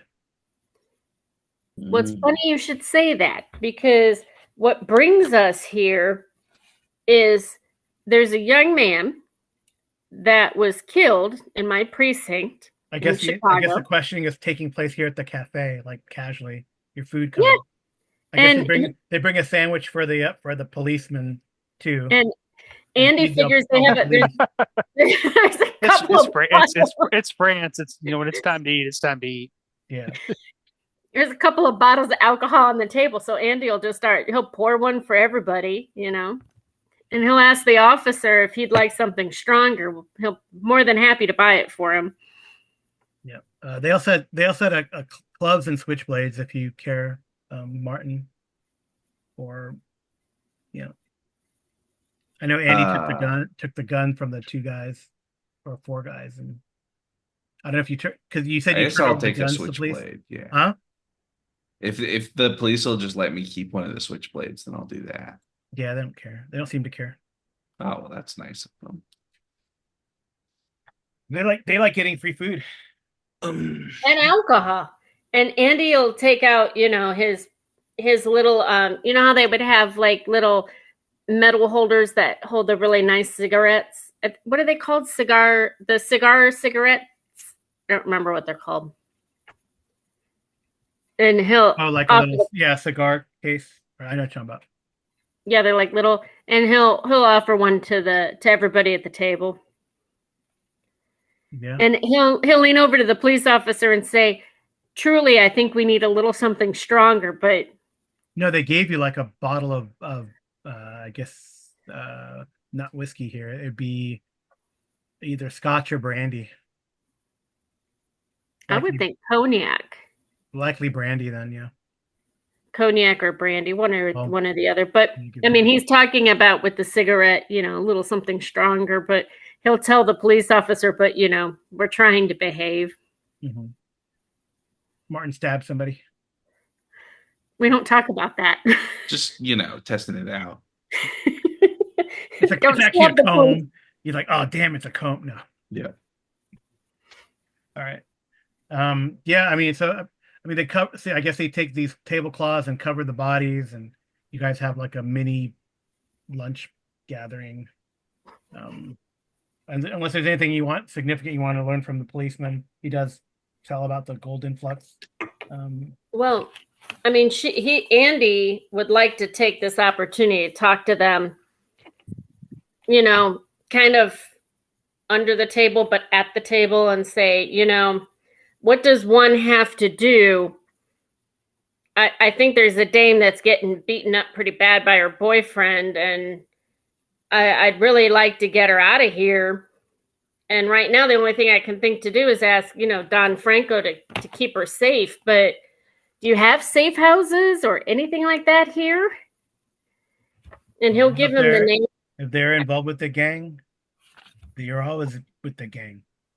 No. The best way I've found to get saying, once you're in, you can't get out. Right? I mean, even if you want to get out. Well, I mean, Andy would tell the police officer, I'm a private investigator. I get my information where I get my information. I don't join any gangs. But, Papillon's boyfriend, I mean, he sent people to attack us in alleys trying to stab us. I mean, it's just been one thing after another. Yes, what is your gang? What is your affiliation with the gang? Why do they want to attack Americans? Because we came here to find I was trying to tell you this. There was a young man in an alley that got attacked by some frog people, or I guess Professor McCoy would like me to call them amphibious people with legs. And they killed him, but he had this picture, and I'll show him the picture of Papillon in his packet. And we assumed that this was a family member, so we came here to track her down and let her know. And it turns out it was a good friend of hers. And we have no association with any of these gangs, but the minute that we came here trying to get information to this Papillon, people start attacking us. It's as if the French don't want us here. But I know that's really not true because you've been so willing to speak with us. You seem like extremely pleasant officers. And, my friends and I were just trying to have lunch. But Captain McCoy and Martin, you guys can make attempt a psychology roll. Oh, on me? No, on Andy's crazy, guys. okay. Right. Well, I mean, you definitely can tell that the officer, the French detective or sergeant or whatever, you lost him at frog, amphibious men with legs. He kind of sighs after a while. He goes, "Yes, well, make sure you do not cause any trouble." Not attempting to, but if I have any more information, which precinct should I look for you at? He kind of gives you directions. Okay. And I'll name him Detective Rousseau. Detective Rousseau, like in Cobra Kai, or Inspector Rousseau. Yeah, maybe. All right, and all right, and give me so you can give me a credit rating, Andy. Credit rating. Mm-hmm. Okay.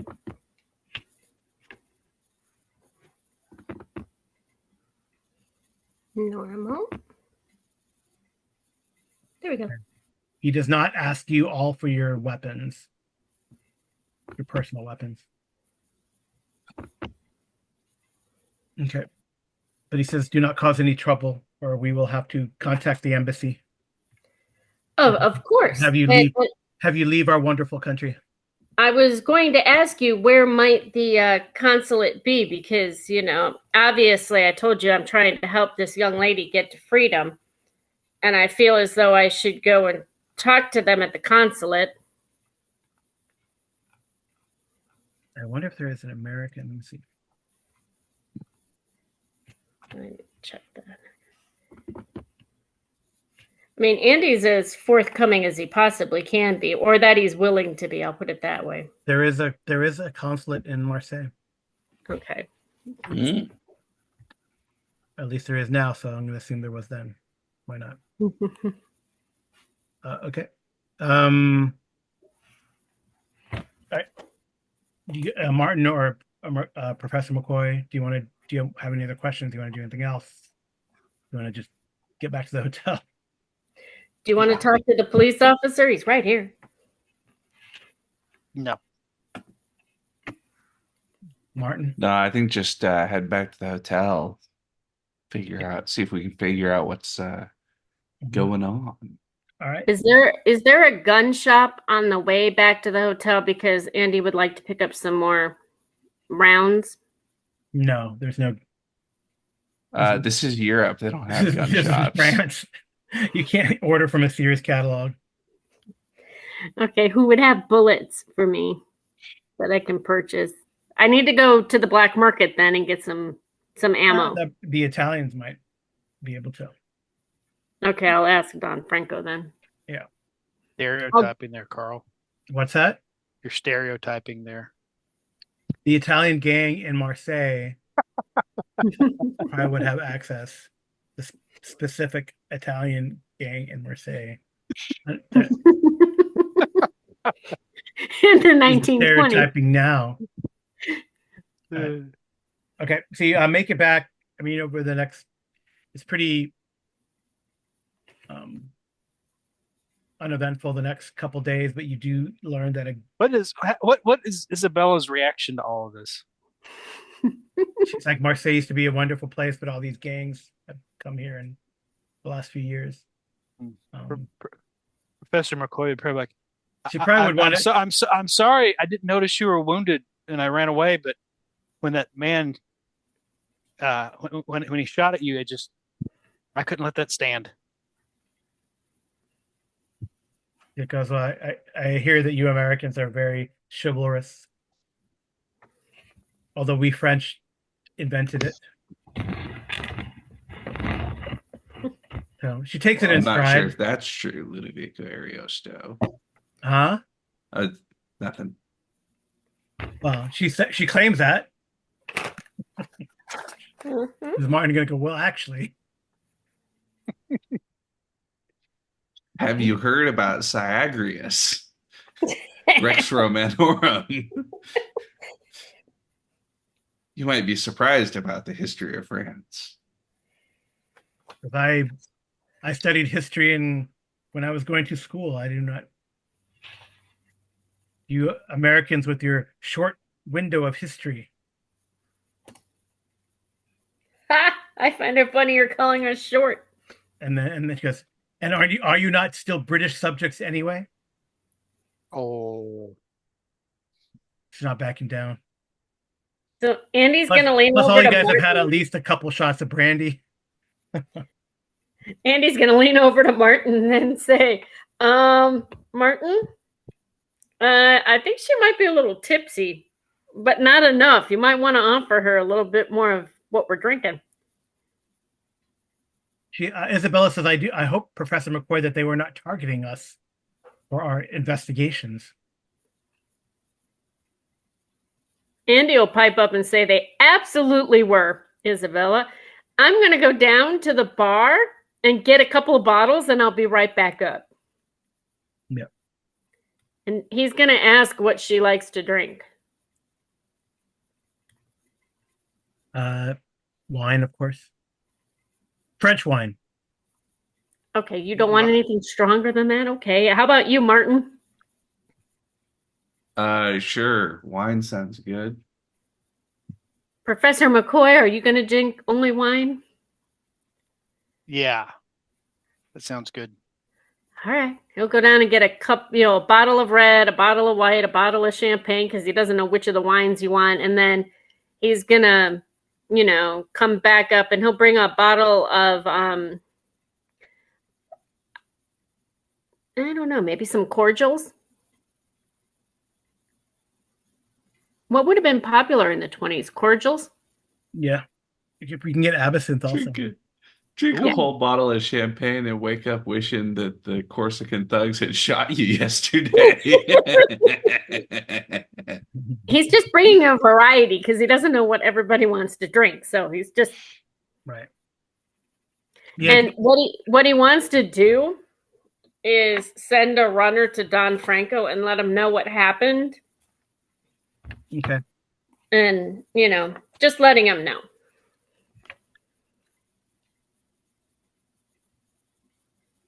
Then he'll come back up. Because I'm assuming the hotel has like a sitting room and then there's rooms off of it. And I'm assuming we're sitting in the sitting room. Okay. All right.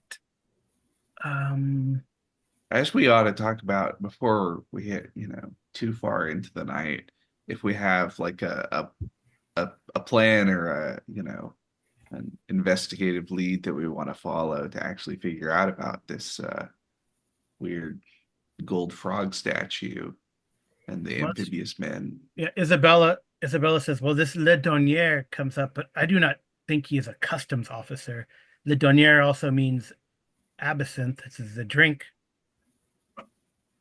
Yeah, I happen to have a bottle over here. It is also greenish in color, right? Yeah, I know about that. It's got kind of a bitter wormwood taste. Yeah. Baudelaire was a big fan, Do you think people were following us, Professor? What's your first name? Are you on a first name basis with her? Daniel? Did she just call you DB?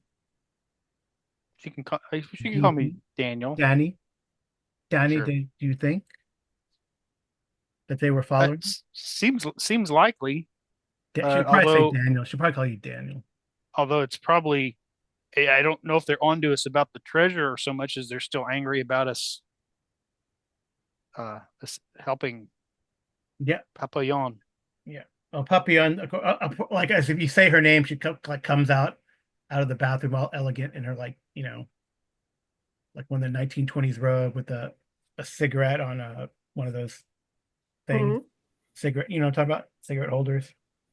Yeah, Andy's gonna offer her a glass of something. He's like, I don't know what everybody drinks, but pick your pleasure, ma'am. I guess she dyed her hair blonde. Yeah, probably cut it a little bit I don't know shorter. if I like this color. You're supposed to drink absinthe watered down, since it's, just so you know. Yep. Are we That's ordering how you serve absinthe? Unless you want to, forget the last 20 years of your life. Yeah, well, it's a really high alcohol. It's like there's a reason it's illegal. It's a reason even how many years after Prohibition, it's still illegal. Yeah. Well, not in France. Not in France, no, but here. Yes, you can get. So Papillon says yes, absinthe. So I guess Andy, you go down and order room service and get drinks and stuff. Well, he already brought up all the bottles. He brought up absinthe and cordials and champagne, red wine, white wine. And just in case, he could call down and have some martinis brought up, So definitely Papillon paces around. She seems very restless.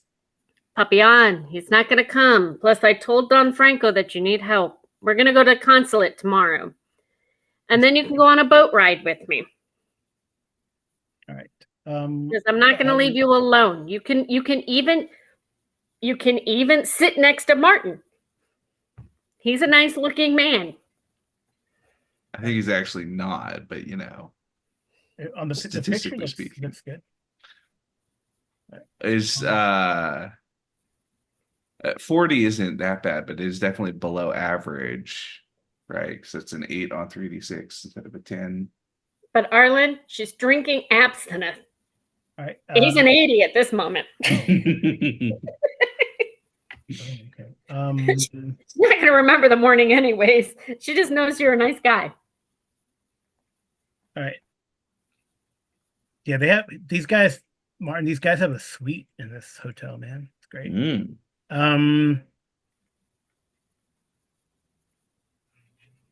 All right.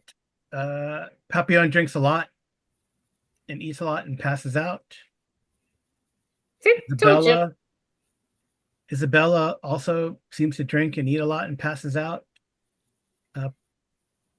Professor McCoy, Andy Holmes, and Martin Fletcher, please roll for me a Constitution, please. Oh, Andy would only have one drink. He was drinking at lunch, but was he eating? Well, did he eat the food and stuff too? He ate the food, but okay. Not at the hotel. But Constitution? Yeah. Yeah. Okay. Yeah, you guys can make a natural science or medical. Something's been poison. First aid or medical? First aid? First aid or medical, either one. Or first aid, anything related to medical or natural science. Oops, I checked fast talk instead of first aid. I shouldn't have done that. Hold on. I don't know if I have medical. All right, Martin. It's medicine specifically. Yeah. I have a 1 in medicine, but I have a 30 in first aid. We'll go with first aid. All right. So yeah. So I guess your instincts are correct, DB. Something's off. And then Martin, you check the women, and you're like, and you kind of do feel a little lightheaded. Let me see. Wait, actually, I think you guys are. Yep. So I would say Martin and Andy, you guys are like a little lightheaded. Professor McCoy, you are pretty lightheaded. I mean, you're like. What would he be lightheaded? I know I didn't drink that much, but you feel like almost dizzy. Yeah. And but then Andy when didn't. You check the girls, you feel like They're Carl, drugged. what is Andy feeling lightheaded from? Because he didn't eat or drink anything You except said at lunch. You said you drank and you ate like room service and stuff. No, he ordered it, Yeah. but he didn't eat it or drink it. All right. He knows better. On a job, he'll eat and drink at the restaurants when others are there, but he will not eat, not when there's women that he doesn't know there. Okay. Well, anyway, Martin, it looks like the girls have been drugged, and you kind of smell the food, you look around, you see like DB is, holding himself up. You and Andy are fine, either a strong constitution or saying after the fact that you're not eating. No, I didn't. I just went and got it. Anyway, there's definitely the food or the drink has been drugged. Probably the food, because the drink or stopper, right? Yeah, he went and got that. But Andy would definitely. We have phones in the room, right? To call down to the lobby, yeah. Well, he would call down and say, "Did my messenger return yet?" Because he sent a messenger for Don Franco. Probably hasn't returned yet, no. Okay. Something up with the food, guys. I'm sure. I think we shouldn't order anything from room service. Perhaps you or I should go get some water and help DB kind of, shall we say, sober up a little bit, or maybe get some coffee from that cafe across the street.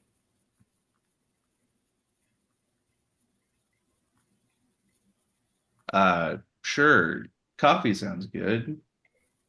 Do you want to go or you want me to go? It's up to you. But I did send a messenger for Don Franco. But he probably won't get back until tomorrow. I mean, if things are dangerous on the streets, he'll go there, not come back at night, come back in the morning, right? So. Who? The messenger? I sent the messenger when we just returned from lunch. Yeah, still. I would think Don would move under the cover of darkness. Is what I think he would do. Make a attempt a luck roll.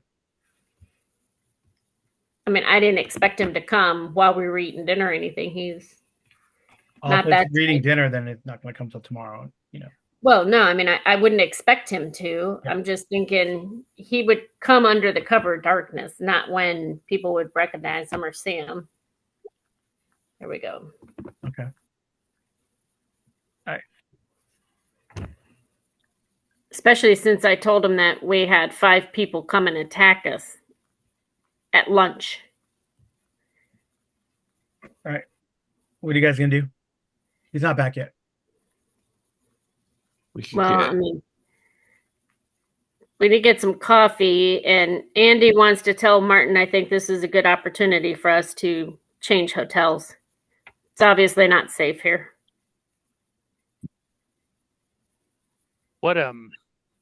Yeah, that's a good idea. But we should. Are we going to carry 2 drunk women across town, or do we give them a little time to wake them up? Well, I'm thinking, we can call for a car. That's kind of why I was trying to get a hold of Don Franco. He told us that we needed to change hotels and he would take care of it, but I don't know where he wants us to move to. Well, if there's something, I don't think it makes sense to move tonight with the 2 of them out of it, right? Seems like that's a recipe for getting, ambushed in the street. So I think it's better to hole up here and then plan on moving tomorrow, right? Maybe we can get Professor McCoy some of the Coca-Cola with cocaine in it, and that'll wake him up. Since it's sealed, it'll be fine, right? Yeah. Tamper evidence. The way Andy feels, he feels as though, if nothing else, we should switch rooms. Just so that we're not sitting ducks. And definitely not sleeping tonight. We'll have to take shifts. Yeah, I think that makes sense. We could send somebody down. I'll happily walk down to the front desk and say, like, hey, we need to switch rooms or something. Or just Well, ask him if I can take out another room. yeah, just tell them that, we need another suite. Or maybe even not another suite. Maybe we should see if they have something in the basement. I would no, they wouldn't. You have to get another suite. You can get another room, probably. All right. So who's going down the? All right. So who's doing what? Let's just kind of. Well, I think Martin said he wanted to go get a different room. All right. He's gonna go. So Martin's going down the desk. Andy's already reloaded his gun and he's waiting for something to happen. He's trying desperately to get Dr. McCoy to be drinking coffee. And he feels as though the girls are just going to sleep it off. Yeah. I wonder if it would be, I guess it would be like there probably is like you could make coffee in your room, I'm sure. I wouldn't trust it. Okay. Andy wouldn't trust it.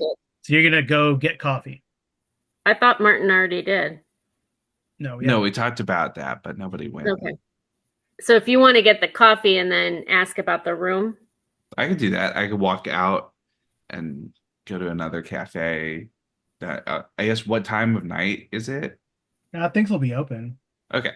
So yeah, I'd walk out. Probably, you can go down to the in the hotel, you can go down to the restaurant and bar to do that too. Yeah, I figure as long as I think the thing is just to go to like the, in the hotel restaurant or the bar, I guess, and make sure I can see, them making the drink basically, right? So that they don't have a chance to slip in anything. Okay. Hopefully. All right, so you guys are both going down there, right? And Professor, Well, I think what are you doing? I will stay here and stand guard.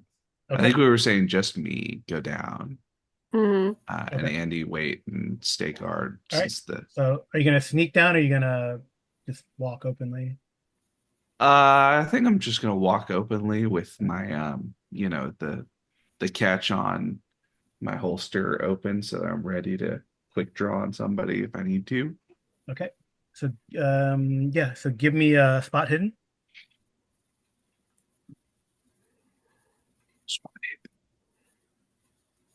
I'll spend the 2 points of luck on that one. Okay.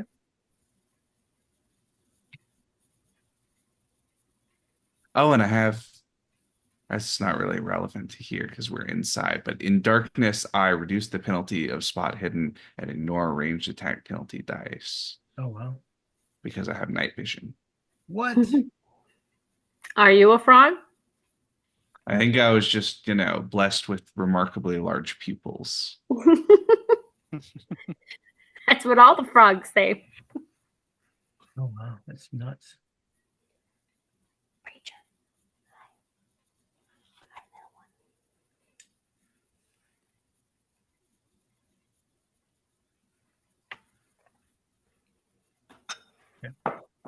Can Andy so attempt? I'll do Martin. Okay. So you see someone like definitely like watching you as you go down to the lobby, and see if I can describe him.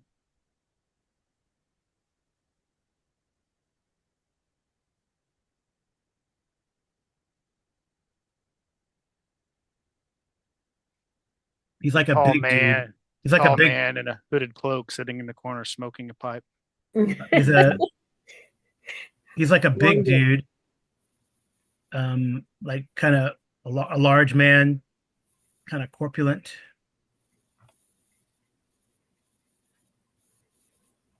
Checking you out.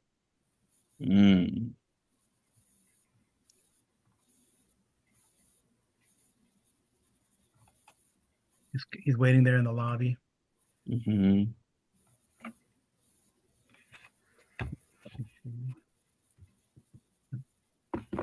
Is that my Don Franco? No. So you go, and I guess the guy there at the. I don't even, you're trying to think if he's posing as like a not a bus boy, like a bellboy, but he's too big. He's not wearing the uniform. Just like in a way, he looked like loitering. This guy. So you go down to the front desk, and they're like, "Oh, uh, what's the problem? You want to switch rooms?" Yeah, we're just having an issue. Current one, something with the plumbing. I don't really. Oh, we can send someone up to check. I I don't know what to tell you. It's not really. I mean, the other members of my party, they can be very persnickety, as you may have already realized. I think they'd really prefer just another room. This is what the guy looks like, by the way. Mm-hmm. Cool. Okay. All right. So, I guess this is like the persuasion roll, huh? Or credit rating, or Uh, intimidation. I think persuasion is probably that's what I'm going for, right? It's just to be Yeah, like, yeah. I'll give you like a bonus dice because you did kind of make fun of your companions. Mm-hmm. They're persnickety. We are. All right. Persuade. Not so good. Bonus. Oh, nice. That is good. He goes, very well. It is not a suite. Will you be okay with that? Uh, yeah, I think that's all right if it's. Okay. Well, give us some time. You would need help with your bags and all that. I think we'll That's like be an all oh right. 09. That's an oh 09. That's a Yeah. good success. No, I think it's just fine. Um, just let us know when you're ready, and we'll move over there. Okay. Then you go to get the coffee. The guy follows you, sits at the edge of the bar, or you know, even if you go to the restaurant and order it, he's like there at the bar watching. Mm-hmm. So you watch the guy do the coffee. There's nothing weird about it. Mm-hmm. Okay. Because usually you can order room service. The guy said that you were going to carry. Hopefully you do not spill this wonderful espresso or whatever you ordered. Oh no, I'll be just fine. Thank you so much. Or do you order an Americano and then you make him like shake his head? I'll order an espresso, but I'll call it an espresso so that he gets annoyed about it. Americans. Mhm. Yeah. Okay. All right. While he's gone, can Andy use his lock picking tools and jam the locks on the windows and doors so that unless you have a key, you can't even get the locks to move, making it very difficult to open and close it? Well, but you're moving rooms, right? Right, but he would do that while he's down getting the new room. He just doesn't want Yeah. to take any chances. That, and then when they come to change the room, obviously there's something going on with the locks. There's a reason to change. Okay. All right. So Martin, you see the guy who's been um, watching you. He kind of, as you kind of go back to the elevator or the stairs or whatever, back to the room with your espresso. He kind of goes to the door. You could probably see him talking to someone like up outside the doors of the hotel. Mm. All right. Do you just keep walking? Yeah. I'm gonna let Andy know about it. All I've right. So got you get an up there. idea. Coffee makes you feel a lot better. It's really good espresso too. Mhm. DB. I guess see. If he told Andy about that, Andy would go down and stealth out and try and make contact with this guy. Don't think he's on our side, but I He's definitely certain he's will not. tell Andy about it. But yes, I'm gonna Yeah. and suggest that we should figure out something to do about it. We could even have, if DB, if you're feeling better, we could both go down Yeah. and try to pincer him. What about the girls? You guys stay with the girls. Andy's got this. Oh, 'Cause I meant I could go down with Andy and DB could watch out, Yeah. make sure the girls are okay. watch the girls. Yep. Yeah. Well, not. I mean, I wouldn't put it that way, but Can keep the girls safe. yeah, that's a better. That's probably the better way to phrase it, but maybe not too. You never know. All right. So you go down. The guy's back there in the lobby loitering. Can I stealth up behind him? You could try it. I think here's what we should do. I'll kind of take Andy back around kind of behind a corner real quick. And I'm gonna suggest I think here's what we should do is one of us should go walk like we're leaving right out the front door and out onto the street. And then the other one should get up behind him if he, stands up to follow, basically. Right. Because he's clearly watching for us and seeing where we go or anything. But it seems like that's the thing to do, right? Is why don't I'll just go walk straight out the front door. And when he stands up and, tries to keep contact with me, you come up behind him. Sounds like a good idea. And I'll use my stealth to do that if needed. Or can I use my spot hidden to see right now before we take off if I can see if he has a gun on him, Carl? Does he have he definitely has a gun on him. Do I see anything else? Probably he's got a knife in his pocket or a club.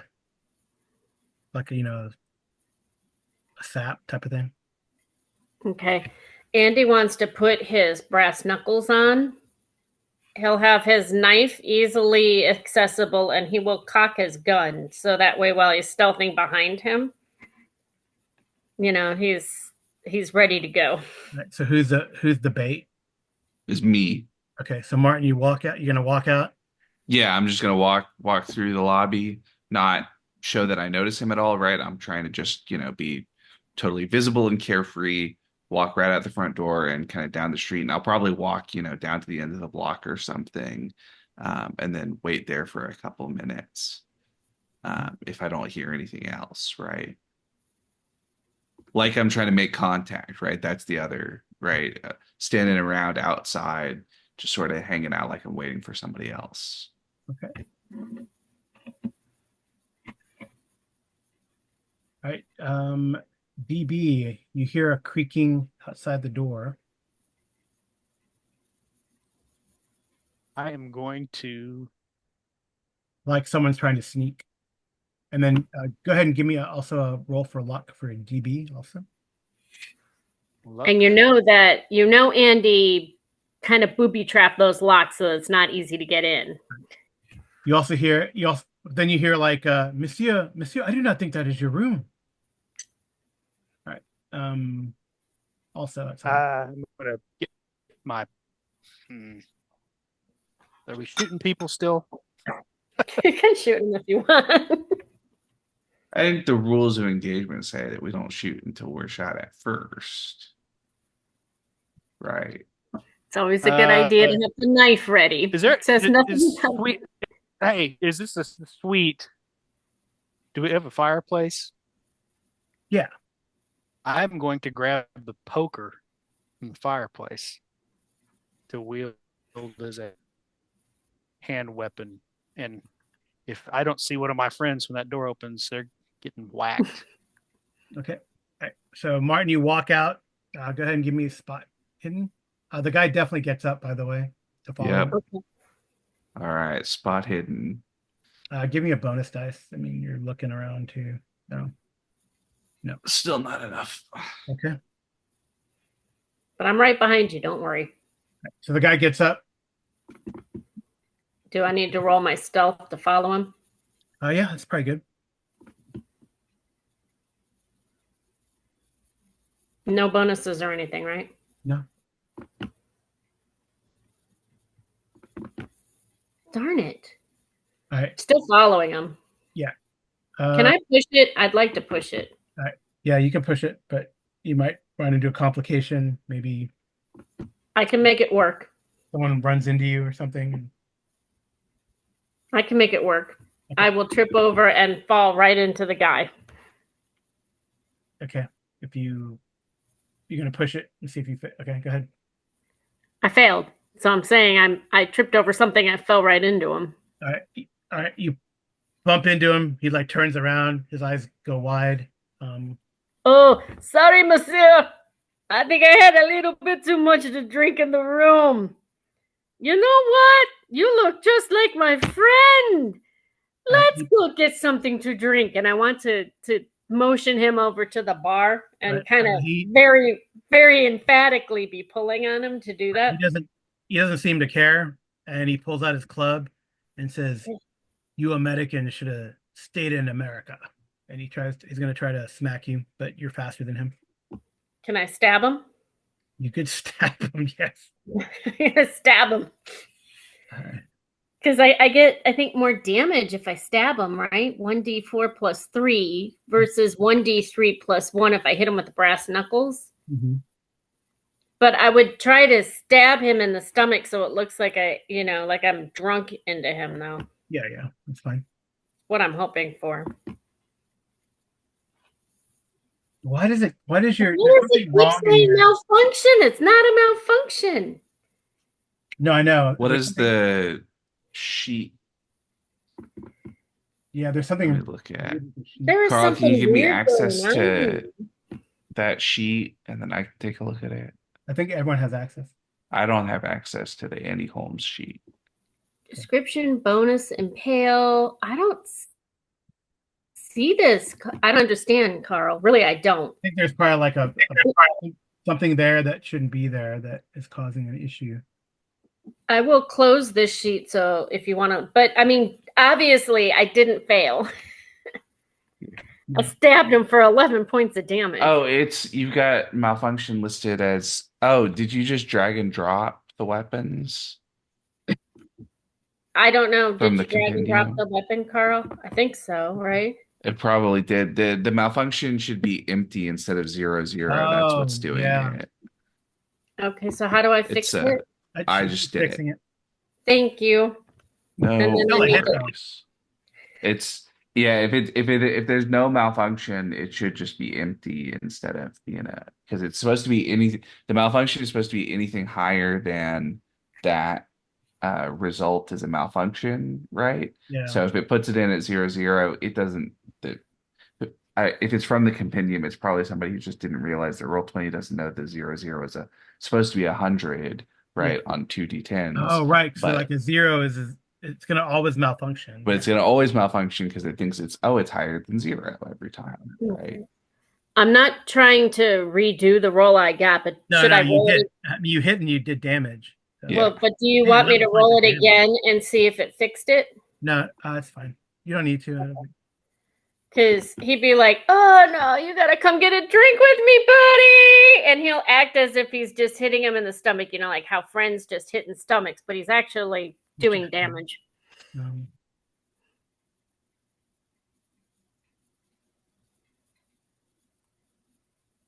Uh-oh, I think I lost everybody. No, you were still here. Oh, okay.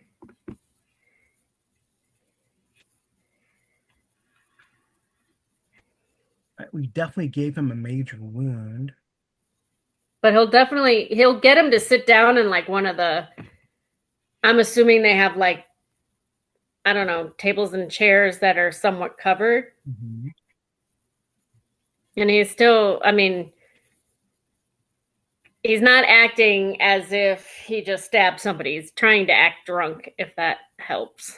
Okay. Well, this guy's generally pretty slow, so I'm gonna do stuff that happens elsewhere while this happens. You definitely stabbed him. Yes. Definitely, he wasn't expecting it. You guys don't expect violence because I don't know why. He was gonna hit you. Like, oh, haha! I caught you. Then I stabbed him, but accidentally, but not accidentally on purpose. Yeah, I think I feel like you start when you reach a certain point, you fall automatically unconscious, but I guess it doesn't. That's not the case anymore. There's the major wound. Yeah, you fall prone. Check. And I made his con roll, so he's okay. All right. Well, and there's an unconscious. I'll look up what the unconscious No, it's not. threshold I is. found it. I found it. Oh, okay. All right. So so basically you take a major wound, which you did, you fall prone, and then you roll your con roll. If you fail, you're unconscious. So there's that. Okay. All right. So you could definitely ease it because he falls prone. You can definitely ease him into a chair. That's not a problem. Yeah. He's not out. And He's not out yet. So we'll get to that. All right. Martin, you go slow, don't you? Yeah, I'm at 40. yeah, but you might have heard the commotion that I tripped or I something. mean, you go. Oh, there he is, one of the Americans. But Yep. okay. So you see like four guys kind of standing in the corner, kind of definitely up to no good, and I guess they're going Starting to. some trouble in the neighborhood. Looks like two of them will go before you go. Are they outside or still inside the hotel? Inside the hotel. Okay. All right.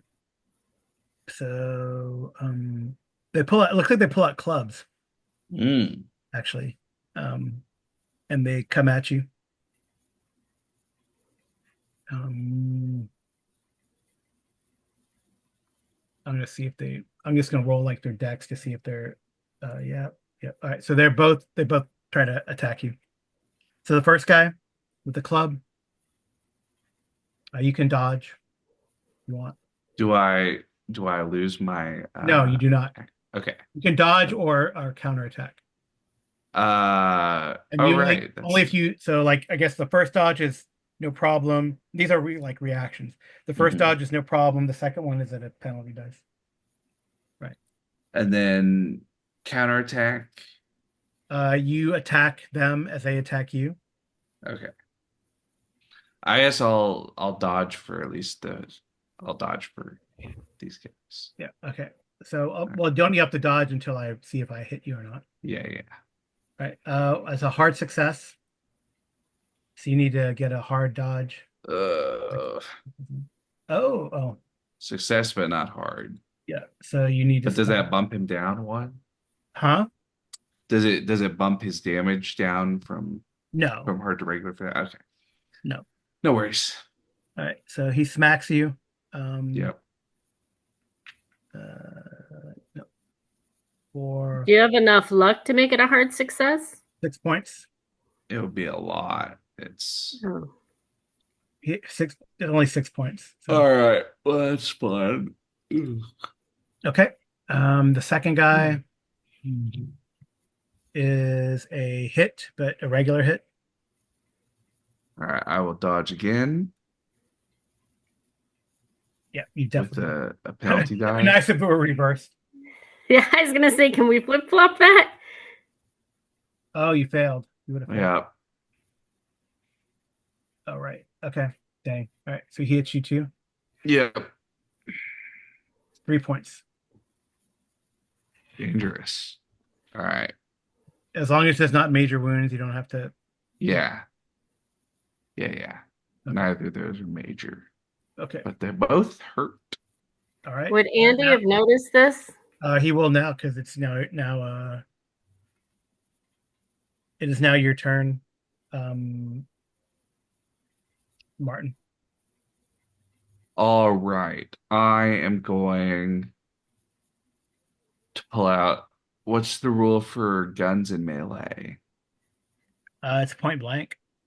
All right. Well, then I'm gonna whip out pistol, my piece. A rifle, you wouldn't be able to fire. Yeah. All right.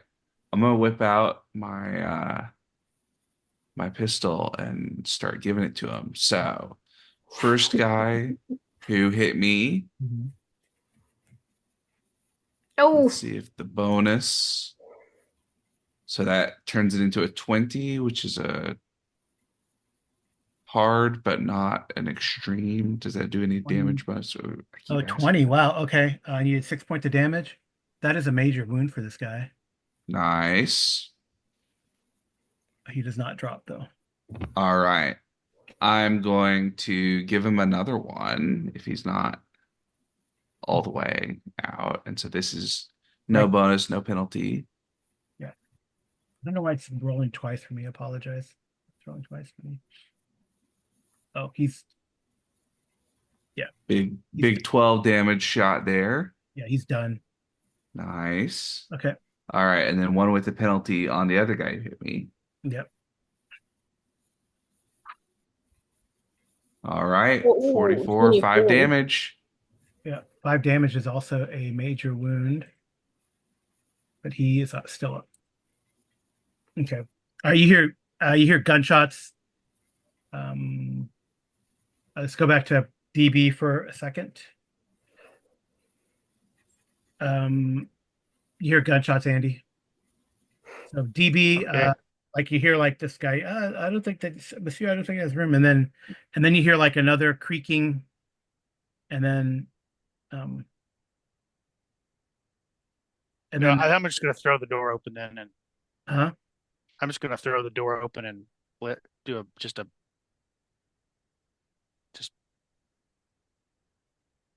Oh, you have try your to gun catch ready? him. Just try to catch him by surprise. Okay, go for it. Yeah, you open the So door. You see well, as you open the door, you hear like, "Oh, Monsieur, I did not see you. Are you?" And then you swing open the door, uh-huh. and then there's a guy standing there. Not for long. All right, go ahead. And So that's I not gotta Don Franco, right? he's not looking at you, so I'll give you a bonus dice on the attack. is yeah, it's not anybody I recognize, right? No, I don't think so. As long as it's not Don Franco. No, it's not Don Franco. Okay. Do I speak Italian? That I don't know. I don't even think I me- speak Italian. But you could speak French, maybe. We're in I speak a France. little French, but Yeah, the no first guy, Italian. the guy you shot, he had like he's like a oval face, Arlen with a Mhm, mustache and a straight hair with the part in the middle, like black hair. mhm. He smells like fish. Um, and the other guy, what's the other guy that you got? Um, Any of them with no hair and weirdly bulbous eyes? no. Mm. And the guy that you see, the guy that you see as you open the door, he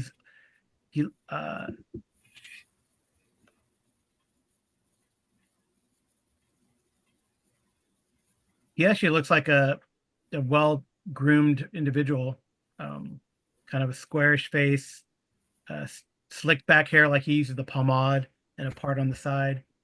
Anyway, you're gonna do something with him. Um,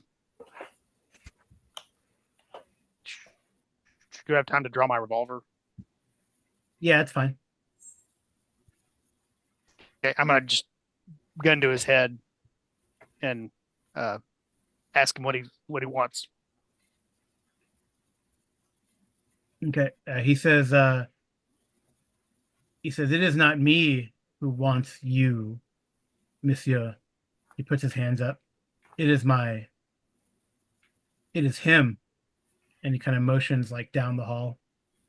Like you can't quite see unless you look and turn the corner. Okay, I'm gonna brain him with the stick then. Okay. Dang it. You get a bonus dice. Not expecting your, and you have him like with the gun, right? I mean, you have him with the gun to the head, right? So Okay, yeah. not gonna. All right. So does that replace the 8? Yes. So 5 replaces the 8, so that's a hit. So it's a hit. 4 damage. I don't Now think something that is on mine. Okay, it's calculated in there. There's my bonus damage is on there. All right. you just didn't roll so great, right? Yeah. Yeah. Oh well. It probably should be with the poker. At least a D4. It's a club, right? I think Yeah. there should be like a D6. Okay. Well, that So then that would be the other way. Oh, 7 points of damage instead of 7. 4. Yeah. All right, that's it.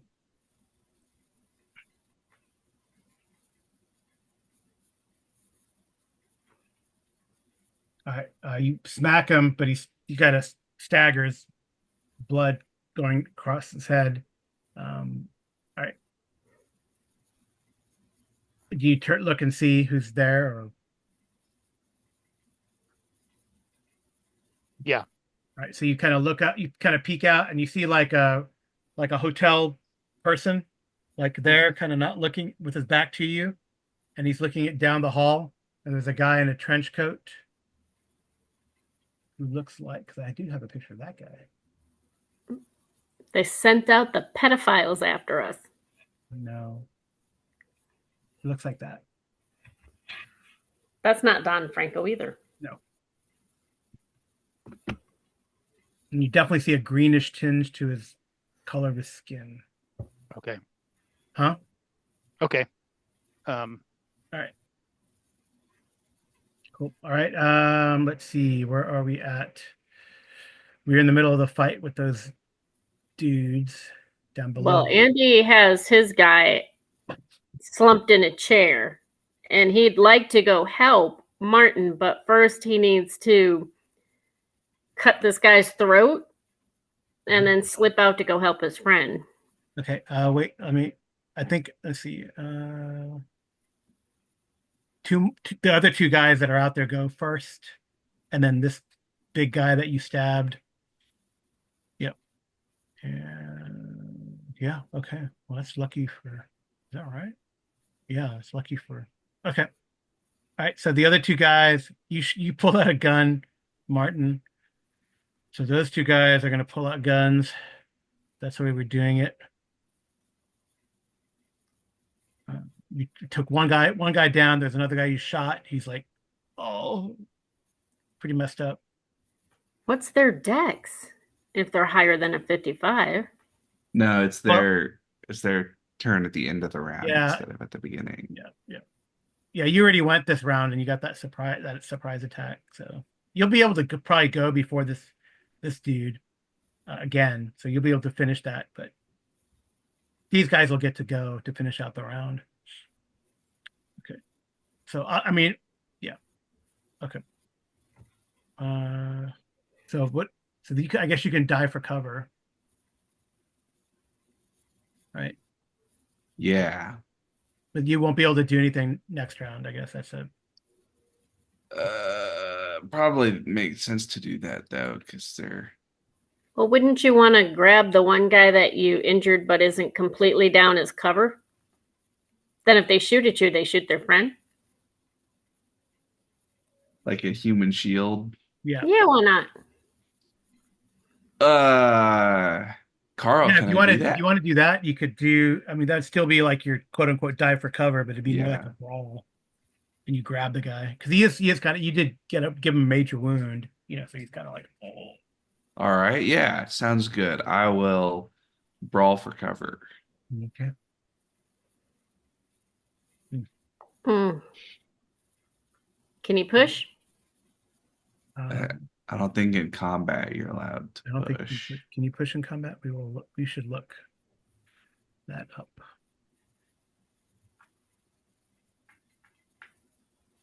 Well, I think it's okay either way. I'm happy with it because I really don't want whatever the consequence for failure on pushing Well, that. I Yeah, it'd be mean, like you slip and fall. Although a fumble is a. I fumble's bad too. but I don't understand why it's brawl and not dodge. You actually have one that says dodge. No, but for like manhandling to do the human Like to use shield them as thing, as a shield instead of just diving to use hitting the brawl. deck. Pushing the roll.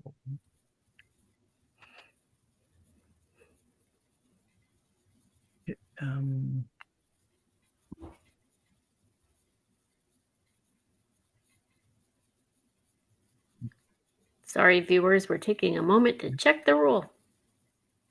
You can take this opportunity to hit that thumbs up button and remember to comment down below. Yeah, the difficulty and skill remain the same, but I think what I'll probably have you like if you fail, you probably like slip on the blood of the other or trip over the body of the other guy. You can push the roll. All right, I guess it seems like, well, and I already got a fumble. Are you allowed to push if you got a fumble on the first one also? I don't. I don't think it does this. There's no like this is failure. There's no like fumble or critical fumble. Okay. Well then, yeah, I guess I will try. I'll go for it. All right. I will spend 18 points of luck. That's a big spend, but Mhm. that's what it takes sometimes. Okay. All right. So the guys draw and shoot. Um, that's a hit, but you have that body as a shield.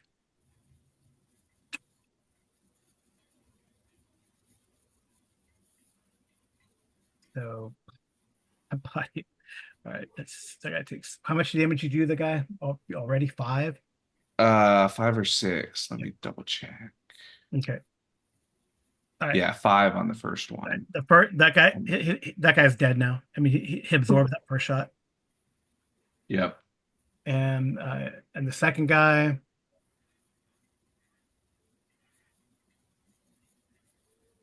Oh, what the hell? Why did it roll that?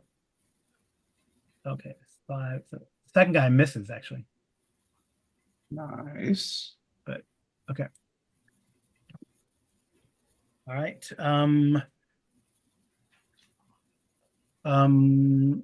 The guy that you have held down tries to like move, but he's like looking down at his gut all bleeding. Um, Andy, did you stab him with the Kahanjar knife? Mm-hmm. All right. All right. Um,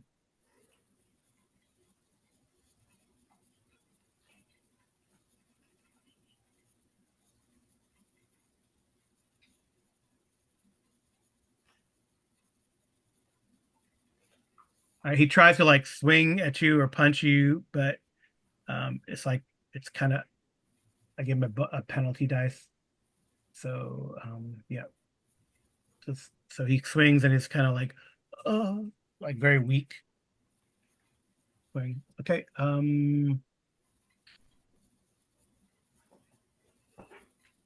And Ledonier, Who? the weird looking guy, he goes last. Actually, he's pretty slow. So Dr. McCoy, you see him pull out like he has in that picture, a sawed-off Okay. shotgun, and he I'm blasts. okay. I'm gonna duck back into the door if I can. Yeah, to dive for cover. Mhm.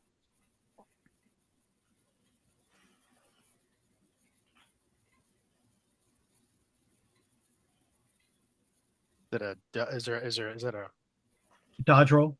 dodge?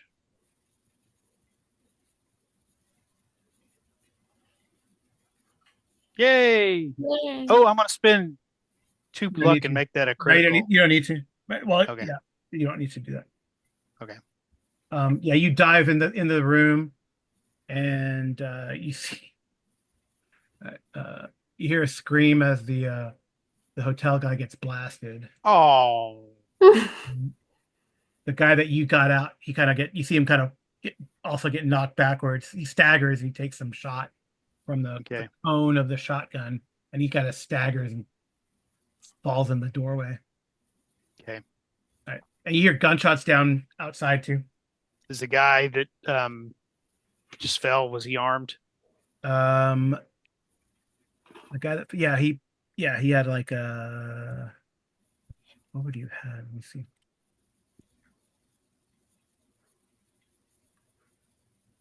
I got a rifle somewhere in here. I haven't been carrying it with me, but I own one. I have a rifle in the room. Yeah. Yeah. Okay. Yeah, he probably only had like a revolver. Okay. Well, I'm gonna grab that if I Okay. can. Yeah, I guess we're at the top of the round, so we'll go in order now. So it'll be you, then Andy, um, then Martin, because you're faster than those other guys. Okay. Okay. I'm gonna lean back out and shoot. I guess I just grab up that guy's revolver. Okay.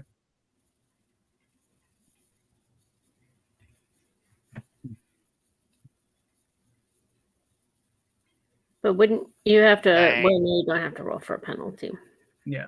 I mean, well, he doesn't because he missed, so he didn't have to roll for. Yep. Okay. Yeah. You fire down the hall, miss him. Okay. He's got one more because he's got one more shot in the chamber, of course. But, And then I kind of lean out and shoot. And yeah, so you'll get lean cover back from in. you'll get cover from the. And I guess I'm going to try to slam the door behind me. Shoot. Sorry, you dove for cover, so you couldn't act. I'm sorry about that. I'm sorry. Never mind. Okay. We couldn't I act. guess you could. Right. I guess I'll let you grab the gun and slam the door. That's fine. And I'm actually going to Like a move action. like I'll be heading for my my Winchester. Okay. All right. So you can. What can you?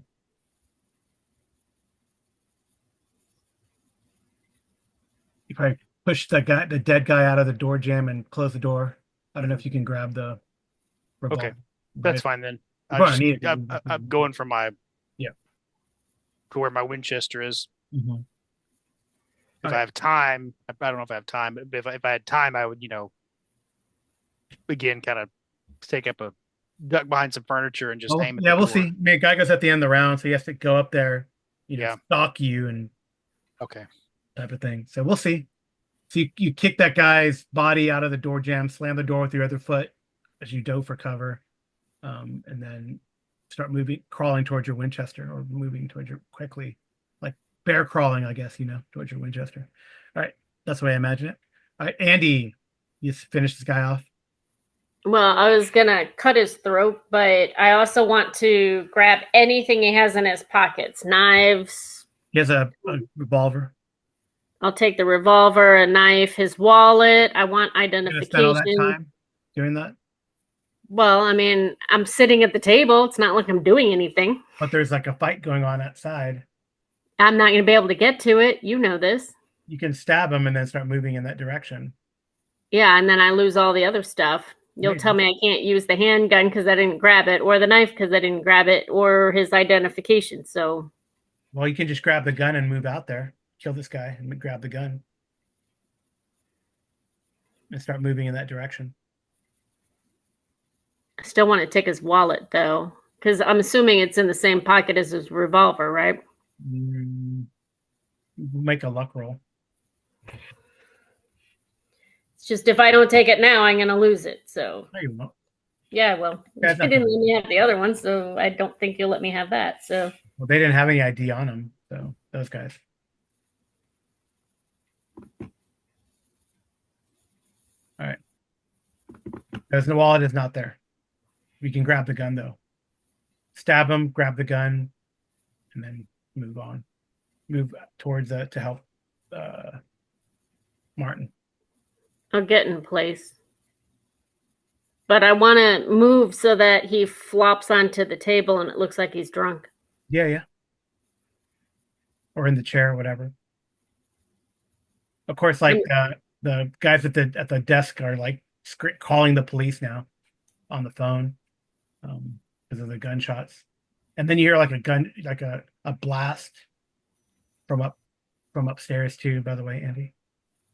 Okay. Well, I mean, he'll get out to where he can see Martin, and he'll do a thumbs up or a thumbs down to see if Martin needs his help. All right, Martin. Okay, so Andy, you finish this guy off. I mean, he's more or less finished. You got him so bad last time, and then grab his gun, and then all right, Martin, it's your turn. And then he looks. He goes, kind of whistles. Martin, you look, kind of give a glance. You see Andy standing over that guy that was chasing you. All right, your turn. I don't think I can do anything because I did my take cover last time. Okay.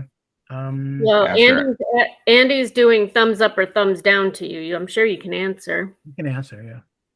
Oh, yeah. I'm going to do whatever come help me out is, I guess, thumbs down.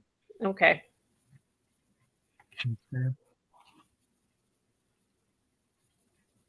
All right.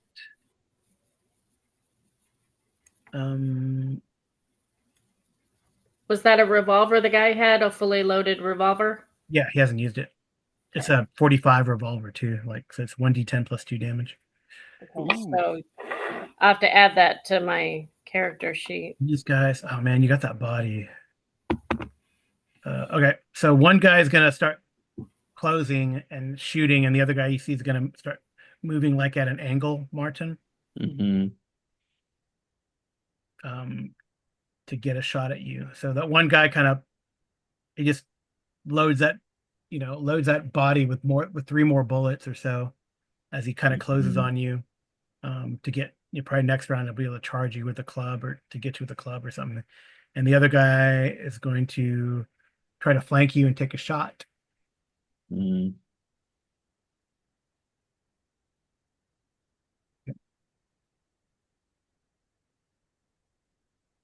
He's still got the body and he hits you.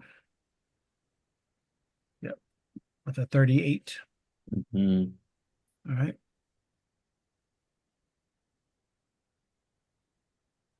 Sorry to interrupt you, but how do I add this gun? Because I can't, it's not letting me. Just 11 points of damage. Oh boy. So that's my major wound threshold. Yeah. So now I need to roll Yep. unconscious. Yes, you roll your con to see if you go Roll my unconscious. con to see if I go unconscious. All right. Oop. You can use luck That's for okay. that. That's 35 luck. That's a lot of luck. I guess I'm just gonna go unconscious and hope that Andy can rescue me. Okay. I got this. Okay. Le Donier. So Bouillabaisse is dead. But so is La Poissonnière and Real. And Torpille. So, yeah. So who's alive that's still attacking Martin? 2 guys, Le Crew and Mangefange. And he hit both of them or not any of them? None of them have been hit. Okay. Right. Le Donier. One guy's probably out of bullets though. Le Donier. All right, so he's gonna move forward. Towards Martin? No, he's moving. I'm upstairs now.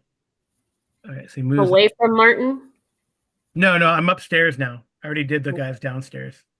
I'm upstairs with the green guy. Okay, Frogman. Yeah, so the green. So you can hear him walking. You can probably hear him like creaking and walking on the floor. And he says, "If you give up, it will be a quick death. If not, I will make sure you linger."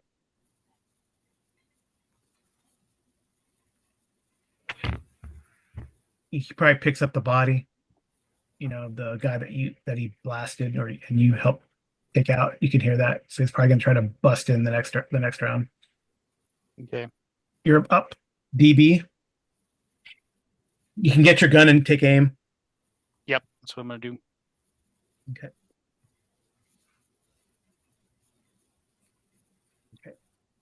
So I'll give you like the first shot if you bust through. That's fine. Okay.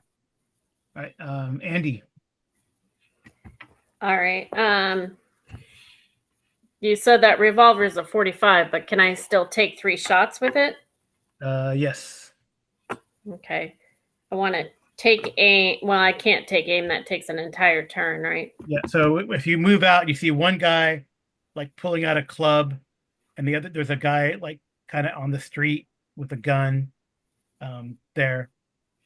So both of those were shooting at Andy on the street? No, they're shooting at Martin. But Martin. one kind of has a gun, but he's pulling out a club now. Okay, could you add the 45 to my sheet so I can roll it? Because I don't know how. I mean, do I click on edit mode? Yeah, edit mode, and then plus. I'll got it. Okay.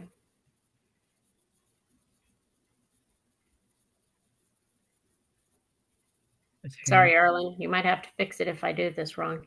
Oh, if I do it wrong. Ha, ha, ha. Well, no, I mean, you're not dragging and dropping, so that's probably okay, right? Mhm.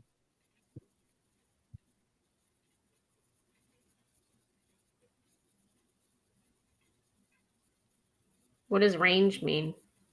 I just ranged or range is like the number of So is it 15 like my yeah, it's like 38 is? 15. Yeah. Okay. All right. So it should be ready to go. Okay. Get it wrong. Well, it probably jams on a 99, but I will attempt not to do that. all right. All right. Here goes nothing. Normal. But can I get in point blank range? The guy, not the guy across, not the guy on the street, but the guy who's coming with the club, close enough. Towards Martin? Yeah. All right. So he would be a bonus, right? Yeah, the first guy would be But then the next one's a bonus with a penalty, so nothing, and then the next one's 2 penalties, right? Yeah. Okay. Number of dice. 1. Well, just click on the bonus there. Click on the bonus. Well, I've filled it anyways. I'd like to push it. Okay, your gun will probably jam if you fail to push. Well, it's not my gun. Oh, you get a bonus on this first shot. Oh, so roll the bonus? Yeah. Before I do this? Okay. Bonus. No. 97's even worse. Yeah, yeah. I'll push it. I think the only thing you can push are sanity and luck, actually. Well, I'm gonna push the roll. I mean, this is terrible. Okay. I should switch to my own doggone gun. Well, maybe they don't maintain them very well. There we go. So that guy takes 5. Okay. He's still up. All right. Now the second shot is no bonus, but no penalty, right? Right. Just normal.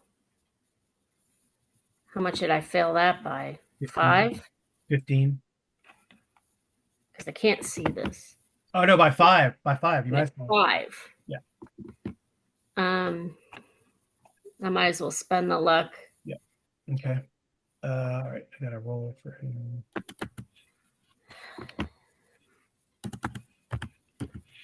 Not playing on my normal computer, and it's not as easy as you might think. Okay. All right. So I made that one. So somehow then he manages to stay up. So we got 8 damage from that. Yes, he's taken 13 damage. The guy's still up. So I'm gonna shoot him the 3rd time. Okay. This one's at a penalty. Right. Submit. 1 die. Submit. Success. But I have to roll the penalty, right? Okay. Please be low. No. Of course not. Whatever. Okay, that's a miss. He's pretty messed up though. Okay. If he's pretty messed up, can I get to Martin? Oh yeah, you can walk to Martin. You're there up over Martin and stuff. Okay, because I want to protect Martin. All right, so you killed the guy with the club who was trying to come to beat Martin unconscious or kill him or something. Yeah. Okay. There's like 2 dead bodies there. Now 3 a little ways off, and Martin's unconscious. He's still alive, by the way. He's unconscious. But the other one that's coming at him, can I put this gun in my pocket and take out my one that I normally use that's already loaded? Well, this one's still loaded. This one still has 3 shots in it at least. Oh, okay. I just didn't know. So, all right. Because the other guy, he had 6 rounds in there then? Yeah, he never got to use it, right? So. Okay. Okay. So that guy's gonna shoot at you. That last guy. I'm gonna attempt to dodge. You can't dodge the bullet, but you can dive for cover, but then you don't get your next action. You don't get to attack the next round. Well, I have that feat, so that's what we'll go Toughness, with. yeah. If you have the toughness feat, then that's probably to absorb it. So he can. He hits you. For how much? 12 points of damage. All right. So he spent his luck points. So he only does 5 hit points worth of damage to me in any round. So 5, right? Or you take 5 off, I think. No, that's not what it says. It says soaks up damage, spends 10 luck points to shrug off all points up to 5 points up to 5 points. 5 hit points worth of damage taken in a round. Yeah, so he only takes 7 instead of 12. Why only 7? Because you shrug off 5 points of damage, spending 10 luck. All right. But that's not a major wound, so. All right, so 5 points and 7. All right, so he's kind of hurting, but not bad. Yeah. Okay. All right, DB. Le Donier kicks open the door. He's got a body there. You aimed, but he has a body. Oh. Damn it! Did they get a bonus for aiming? He's also point blank, so you get it. So I was gonna go through it before you rolled, but sorry. So he's got the body up there for cover. But you aim, so that's a bonus dice, but it canceled out by him, basically using the body for cover because you guys have been doing it.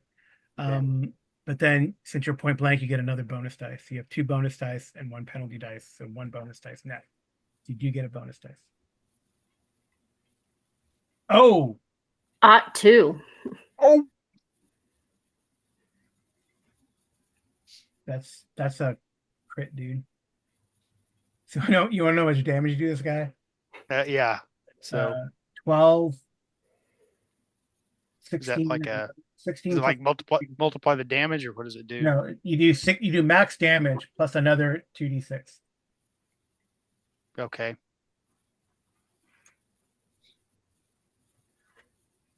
So do you want me to roll another 2d6 then? Yeah.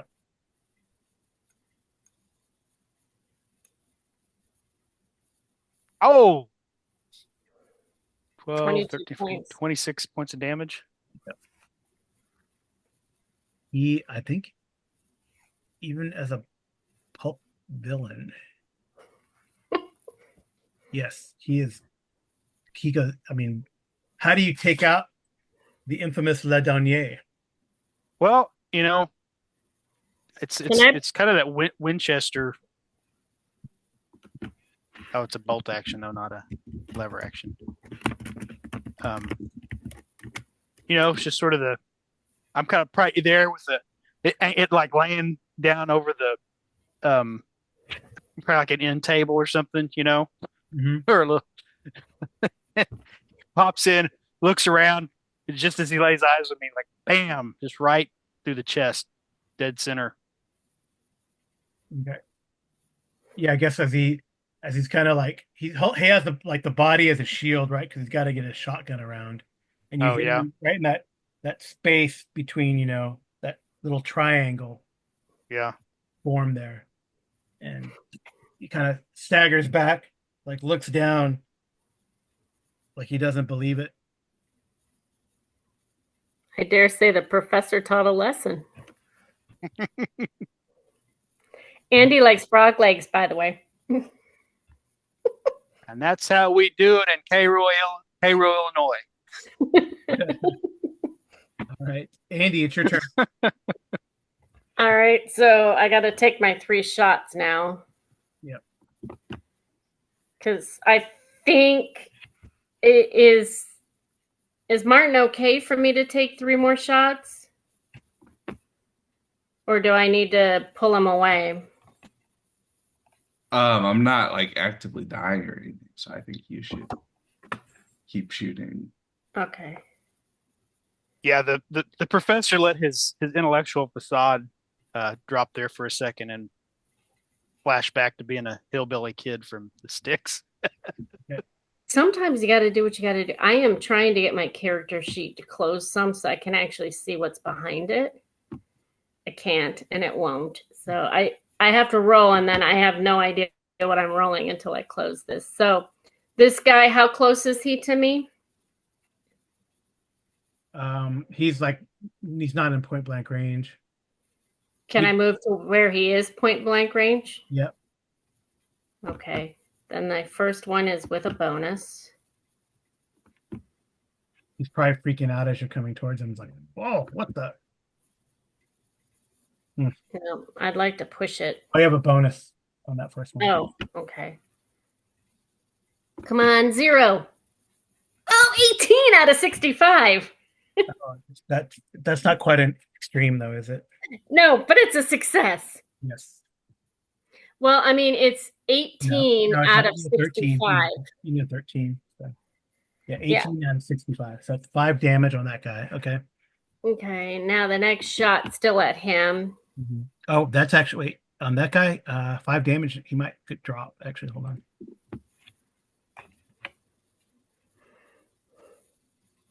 His con. Nope, he does not drop. Okay. Second shot. Andy wants to start whistling. You know, just because he can. Yeah. So 10 more damage. How do you finish this guy? Right between the eyes. And he would like to tell him, I'd like to introduce you to my little friend. Shoot him right between the eyes. Okay. And then can he do first aid on Martin? Yeah, everything's quiet. There's definitely like sirens. Told you we should have left this hotel. But is Martin conscious that I can talk to him or no? No, he's not conscious. You got to get him inside. He's messed up.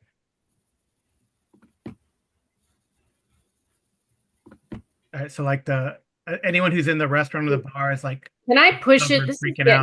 This is getting really ridiculous. I'm pushing it, and I will spend the 6. Okay. All right. So 1d3 points of damage. 1d3 back, I guess. What's that? Okay. Hang on. I'm having to do this. 1d3. Yeah. Plus 6. No pluses. D3. 1d3. What? Roll 1d3. You roll a d6 and just go out by 2. 3. All right, so 2 points back, Martin. No, it's a then 3 I on roll a D3. 3. If he gets 3. Sorry, I thought you rolled a d6. Sorry, my bad. I rolled a d3 and got a 3. Why are you taking it off? Poor Martin needs everything. You rolled a d6. Now it's dividing by 2. 3 points back. All right. Yeah, I don't know if that wakes you up or anything, but I have no idea. Well, Andy will. I'll look up how long you stay unconscious. Yeah. Well, Andy would do his best to pick him up. How strong is Andy? Andy. But I mean, I'm assuming you dragged him into the hotel. Yeah, but treated him. Like I said, the guy behind the desk is like looking at you like peeking up over the counter. Says, I've called the police. Please. I also would like you to call Don Franco. Here's his number. Now, I have a strength of 65. Is that enough to pick him up and at least get him into a chair? Oh, yeah. That's not a problem. You probably clear a table and just put him on there and try to help him out. Yeah. And call a doctor. I guess because I do not think a doctor will help those people. I'm not worried about those people. I'm worried about my friend. All right. We asked you to change rooms. Apparently that didn't happen either. I sent a man up. Okay, so I got a major wound. Yes. Which means that I also need a medicine check. to not be dying. First aid has stabilized me, basically. But I don't have medicine. Well, I first think aid we need to. stabilized him. You said. Okay. So I don't. It doesn't need to be right now, but I do need to see a doctor pretty soon. Right. Well, I'm telling him to get one. Yeah, yeah. Professor McCoy, are you a doctor enough to do medicine? No. Well, what do you do, Professor McCoy? Well, I'm like still upstairs Yeah. with well, You hear some gunshots and then silence from downstairs. the yeah, I'm used to that at this point. I guess I'm going to search the two dead froggies for valuables, evidence, weapons, anything we Can can I call collect. Dr. McCoy, Carl? You can have the phone rings in your room while you're doing that. Okay, yeah, I'll pick it up. McCoy, Yes. do you have any medicine? Nope. I'm not that kind of doctor. All right, because Martin needs Okay.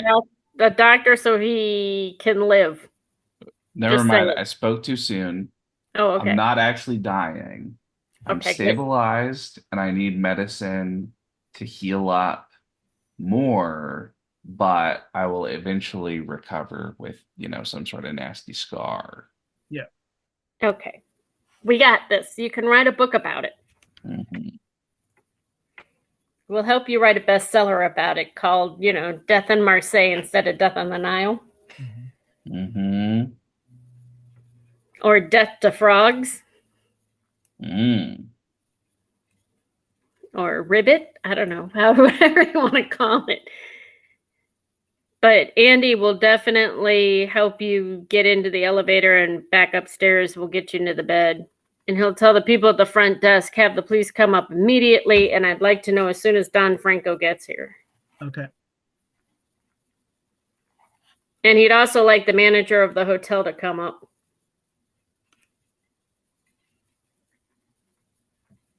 Why? All right, this guy here, he has a shotgun.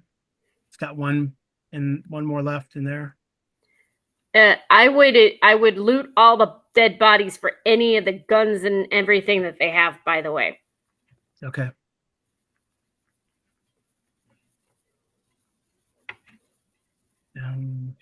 Sorry, Amy, that why wasn't about what Andy's doing. That why is because whoever does layout for Chaosium should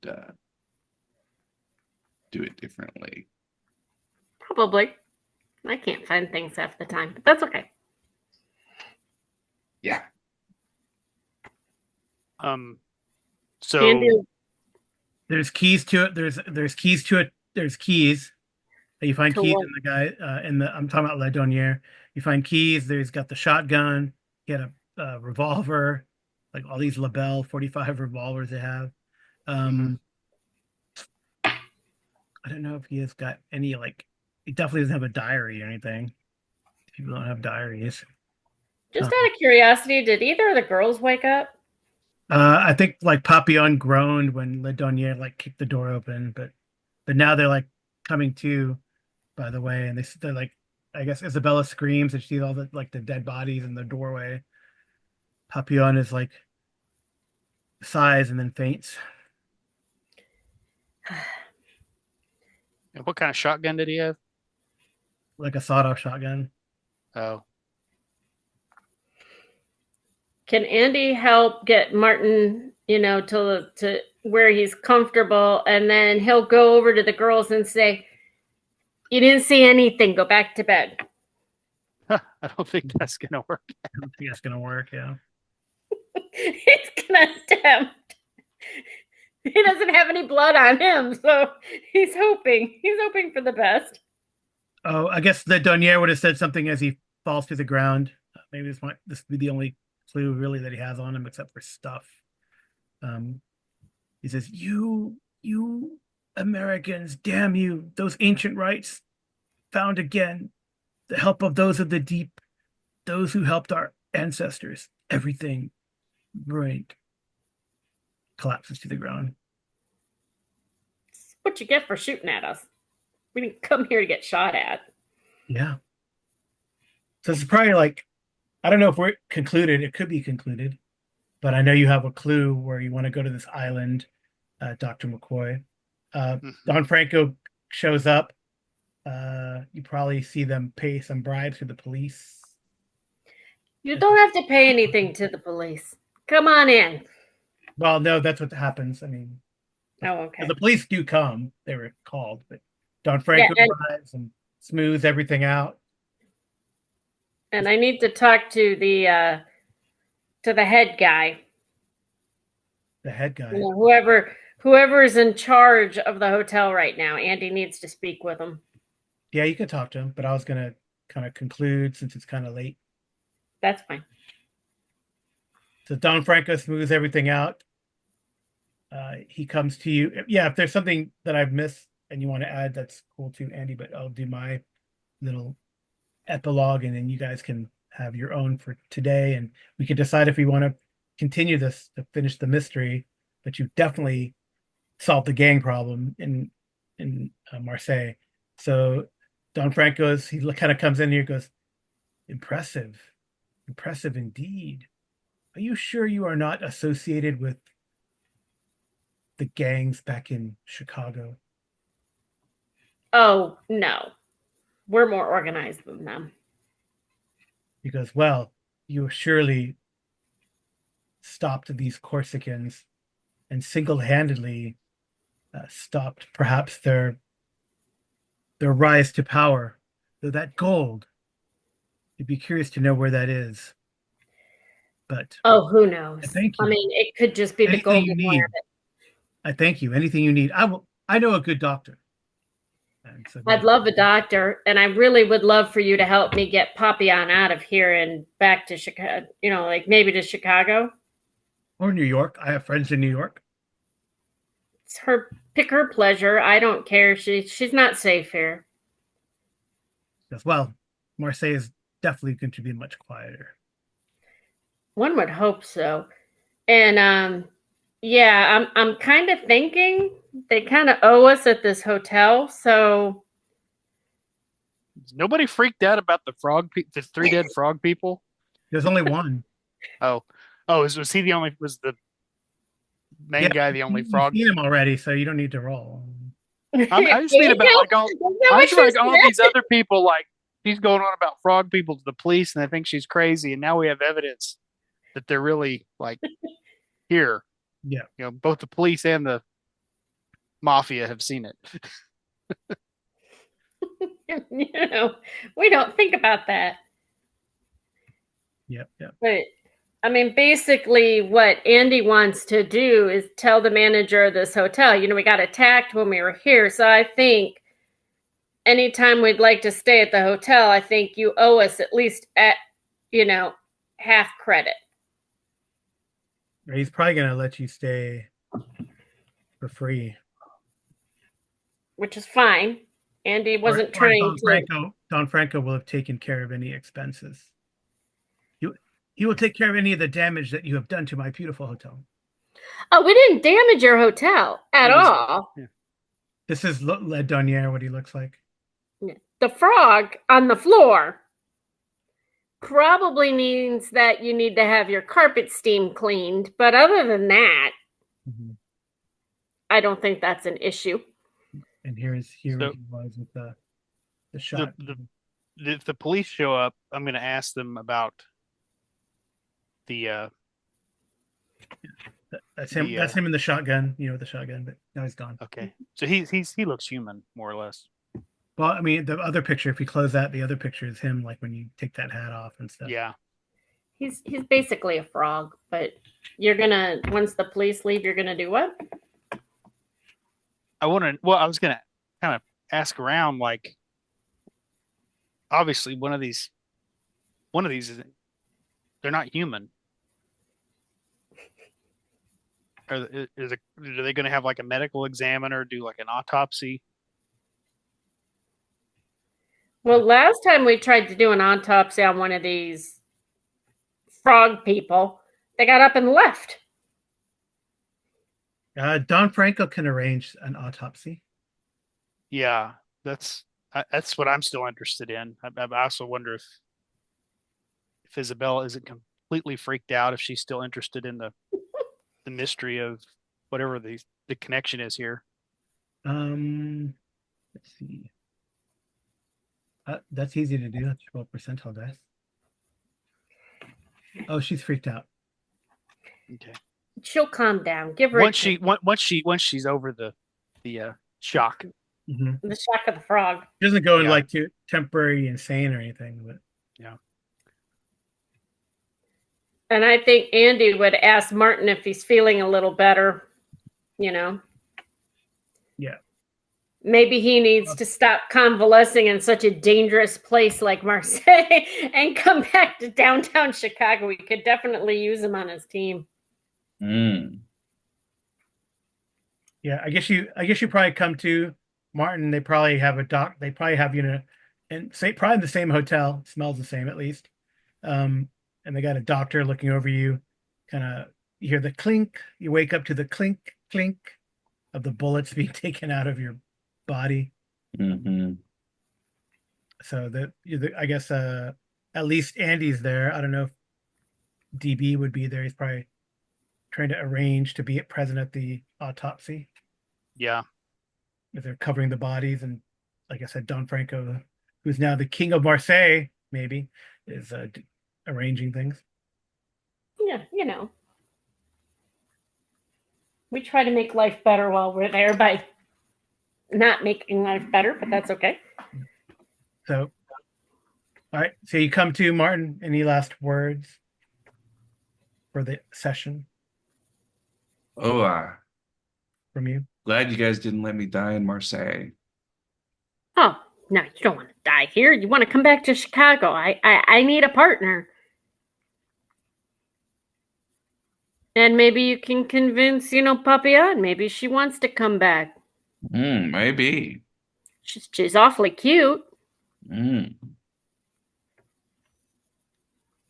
Yeah. And, DB, I think you should bring Isabella back. It's not safe for her to be here. All these frogs walking all over the place, in trench coats. Hard to tell. I don't think I'm done here. You're staying. Well, there's still research. You've still got to figure out Yes. this mystery here. Yes. Isabella goes, yes. The island, Daniel, the island. Well, definitely, we're taking the boat ride, but I'm talking about after, Personally, I think we need to change hotels. I'm pretty certain Don has everything arranged for us to go to this nice little villa. He can convalesce, and then he has a boat. Nice. Well, Cool. Well, I'll stop there for sure. This turned out to be less Cthulhu and more gangs of Marseille. But it's funny. It's funny. I mean, I guess I don't know. It's an experiment in pulp, but I guess they're supposed to they're trying to capture you. Yeah. You evaded the capture. So it is what it is. That's the way the dice roll. Yeah. Yep. So do we roll for improving skills? All of them or just one of them? No, you can roll anything that you got to check on that you succeeded in without a push or luck. You can roll to see if you add to it. So the procedure would be, and we can do it off camera, but the procedure would be for those listening you roll above it. That means you succeeded in the skill challenge, and then so you want to fail the skill basically, and then you roll 1d10 to see how it improves. Okay. Right, like Martin's dodge there. Yay, good failure. I apparently am very happy brawling. Yep. All right. But anyways, thanks for winning. We can do it on. Oh, wait. Yeah, we do it. I mean, it's only a couple, right? Yeah, the camera's off. So I think I will stop here for those who are listening while they're playing to see if they succeed in their checks.